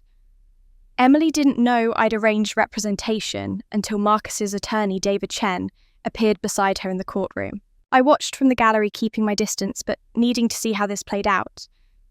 Jonathan appeared via video link from prison, looking thinner and harder than he had at the wedding. His smugness was gone, replaced by the calculating expression of someone who'd bet everything on intimidation working one more time. David presented his case with surgical precision. Evidence of Jonathan's 7 prior fraud convictions, testimony from his previous victims, documentation showing the criminal case had been airtight, conviction, unanimous sentence, appropriate. He argued that not only was Emily's case without merit, but Jonathan's lawsuit constituted continued harassment of his victim. The judge, a woman in her 60s who'd clearly seen every variety of manipulative behaviour, didn't even deliberate long. Mr. Hartwell, this lawsuit is frivolous and appears to be filed solely to continue victimising someone you've already harmed considerably. Not only am I dismissing your case, I'm ordering you to pay Ms. Adams's legal fees in the amount of $50,000 to be garnished from any assets you may have now or in the future. Jonathan's face on the screen went white with rage, but there was nothing he could do. The gavel came down and it was over. Outside the courthouse, Emily found me. Her face was blotchy from crying, but this time the tears looked different. Relief mixed with confusion and something that might have been gratitude. "You did this," she said. "You hired David. Why? After everything I said to you, after everything our family did to you, why would you help me?" I looked at my sister, really looked at her, and saw someone broke by the same system that had tried to break me, just from a different angle. She had been taught that her worth came from being favoured, from being perfect, from never questioning. And when that system collapsed, she'd had no foundation to stand on. "Because you're a victim of our parents' dysfunction, not my enemy," I said quietly. "They taught you to be silent when you saw injustice. They taught you that keeping the peace was more important than protecting people. That's on them, not you. And I won't let Jonathan victimise you twice, just because you learned the wrong lessons from the wrong people." Emily's face crumpled, and she reached for me. I let her hug me, but I didn't hug back. Grace didn't mean pretending the past hadn't happened. It meant acknowledging it while choosing not to let it define what happened next. But that wasn't the only legal consequence. The other legal consequence involved my parents, and it took 15 months to fully unfold through the grinding machinery of the IRS and criminal justice system. Jonathan was sentenced first 3 years in federal prison, plus restitution payments to 7 confirmed victims, totaling nearly $800,000. The judge had been particularly harsh, citing his pattern of predatory behaviour, targeting vulnerable individuals and families, and his complete lack of remorse even when confronted with overwhelming evidence. My parents' reckoning came more slowly, but no less devastatingly. The IRS investigation that Sarah Chen had triggered uncovered exactly what she'd suspected my father had claimed my $200,000 rescue as a personal capital investment to avoid reporting it as a gift, thereby evading approximately $80,000 in taxes. But the auditors found more irregularities going back years, unreported income, inflated business expenses, deductions for personal expenditures claimed as business costs. The final settlement was crushing $100,000 in fines plus back taxes and interest totaling nearly $200,000. My father received 2 years of probation and permanent scrutiny on all future tax filings. The family home was sold to pay the debt. They'd downsized to a 2-bedroom apartment in a neighbourhood far from their former social circle, and my father's business had lost enough clients that he was barely staying afloat. I learned all this through the same social grapevine that had spread news of the wedding disaster. I didn't seek information about them, but in a small professional community, people talked. Part of me felt vindicated. Consequences had finally caught up with their choices. Part of me just felt tired, ready to move past all of it entirely. Then, on a Tuesday evening, 15 months after the wedding, my doorbell rang. Marcus was travelling for business, and I was alone in our apartment, working on plans for a financial literacy program aimed at people leaving abusive family situations. I checked the video intercom and felt my stomach drop. My parents stood in the hallway looking older and smaller than I remembered. My mother's hair had gone significantly greyer and she'd lost weight in a way that didn't look healthy. My father's suit, once impeccably tailored, hung loose on his frame. Every instinct told me not to answer, but curiosity, or maybe some final hope that they'd come to genuinely apologise, made me open the door. "Courtney," my father said, and I waited for the apology, for the acknowledgement of harm, for some sign of growth. Instead, his face hardened. "We need to talk about a restoration payment." I blinked, genuinely confused. What? $200,000, he said, stepping forward as if he had any right to enter my home. "To restore what you cost us. The IRS investigation, the legal fees, the destroyed reputation, all of that traces back to your spectacle at the wedding. You orchestrated a public humiliation that destroyed our business and our lives. The least you can do is help restore what you took from us." I actually laughed a sharp, disbelieving sound. "You think I owe you money? After everything?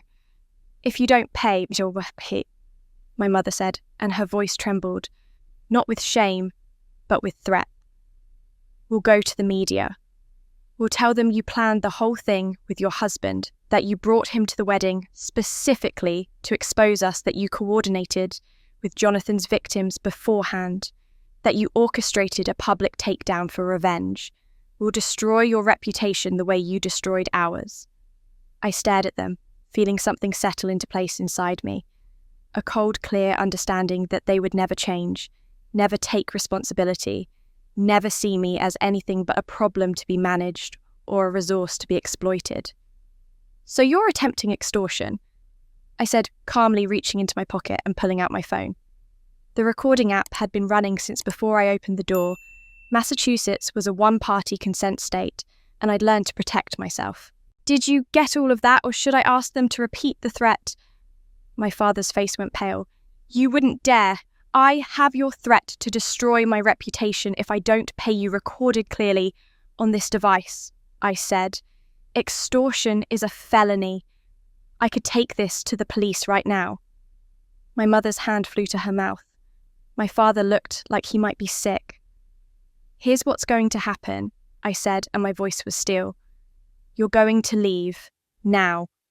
You're not getting a cent from me, not restoration, not a loan, not anything.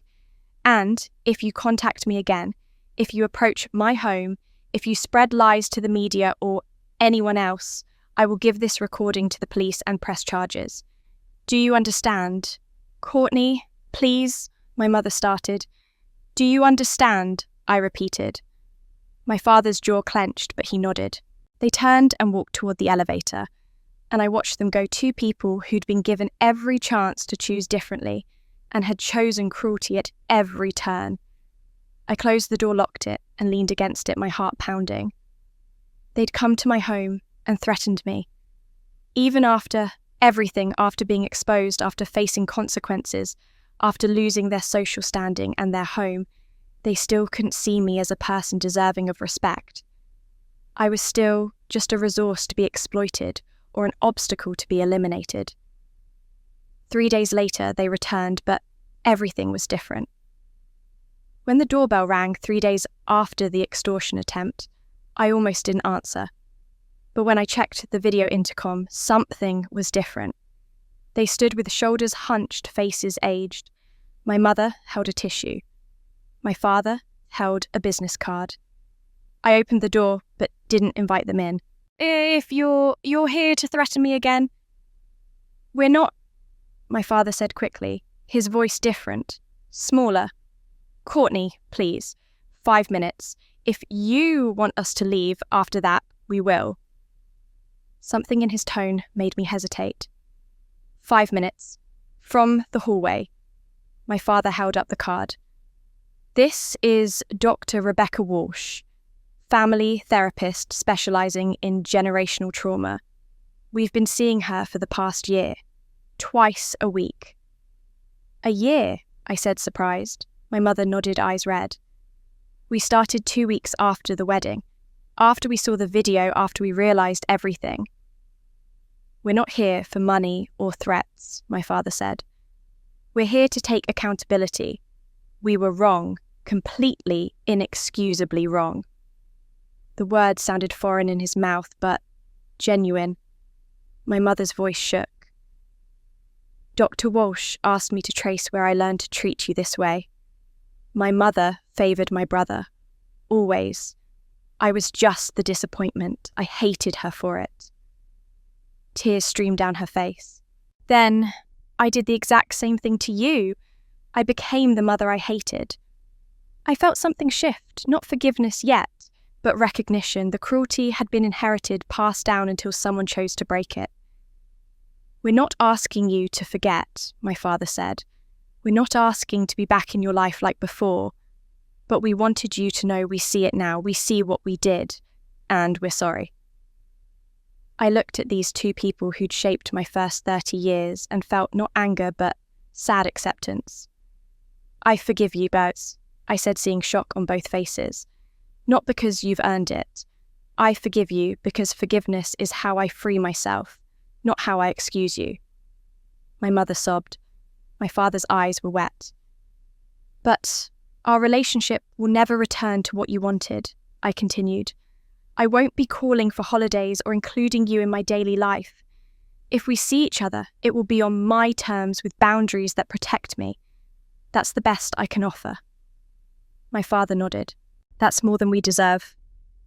They left, and I closed the door feeling something massive settle into peace. 5 years passed. I opened a non-profit offering free financial consulting to women leaving abusive families. Emily graduated from law school, specializing in fraud victim protection. My parents continued therapy, slowly changing. And I gave birth to Sarah, my first child.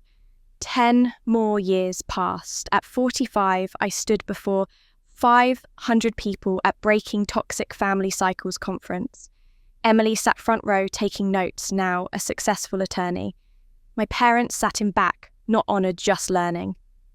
The day my father pushed me into that fountain, I told the audience, I thought my life was ending. Instead, it was beginning.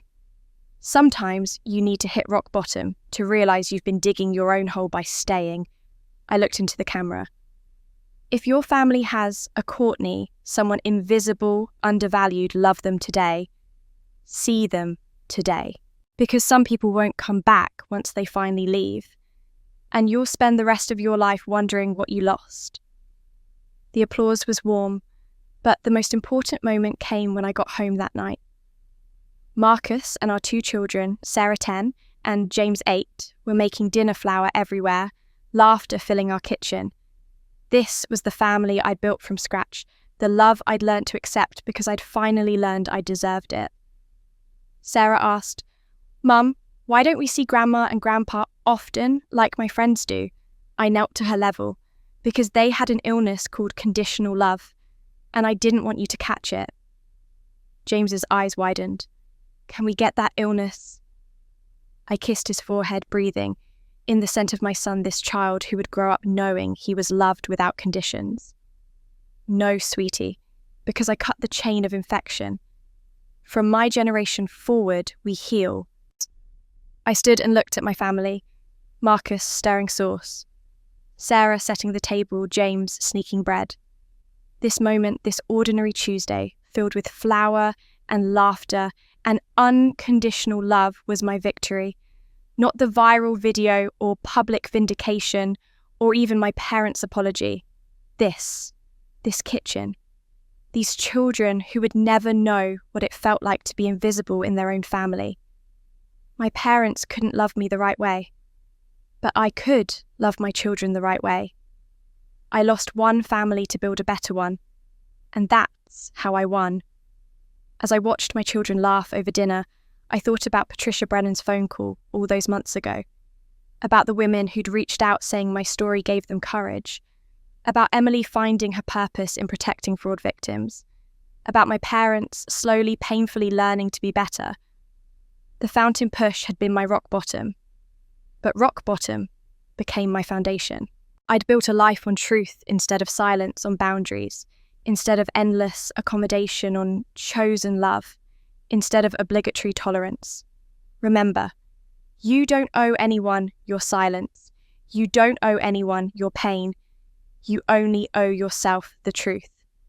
And sometimes the bravest thing you can do is choose yourself. Thank you for staying with me through Courtney's entire journey. Her story reminds us that silence in the face of cruelty isn't peace, it's just delayed pain. Sometimes the bravest thing we can do is choose ourselves, even when it costs us the approval we've spent our whole lives trying to earn. If this story resonated with you, if you've ever felt invisible in your own family or wondered whether you deserved better, I want you to know you're not alone. What part of this story hit you hardest? Was it the moment her father pushed her into the fountain? The revelation that she'd sacrificed everything to save them, or 15 years later when she built the family? She deserved. Drop your thoughts in the comments because your perspective might be exactly what someone else needs to hear today. If you found value in this story, please subscribe to our channel for more true stories about courage, boundaries, and breaking free from toxic family patterns. Your subscription helps us share these important stories with people who need them most. Hit that like button if Courtney's courage inspired you. Remember, you don't owe anyone your silence. Choose yourself. Choose healing. Choose truth.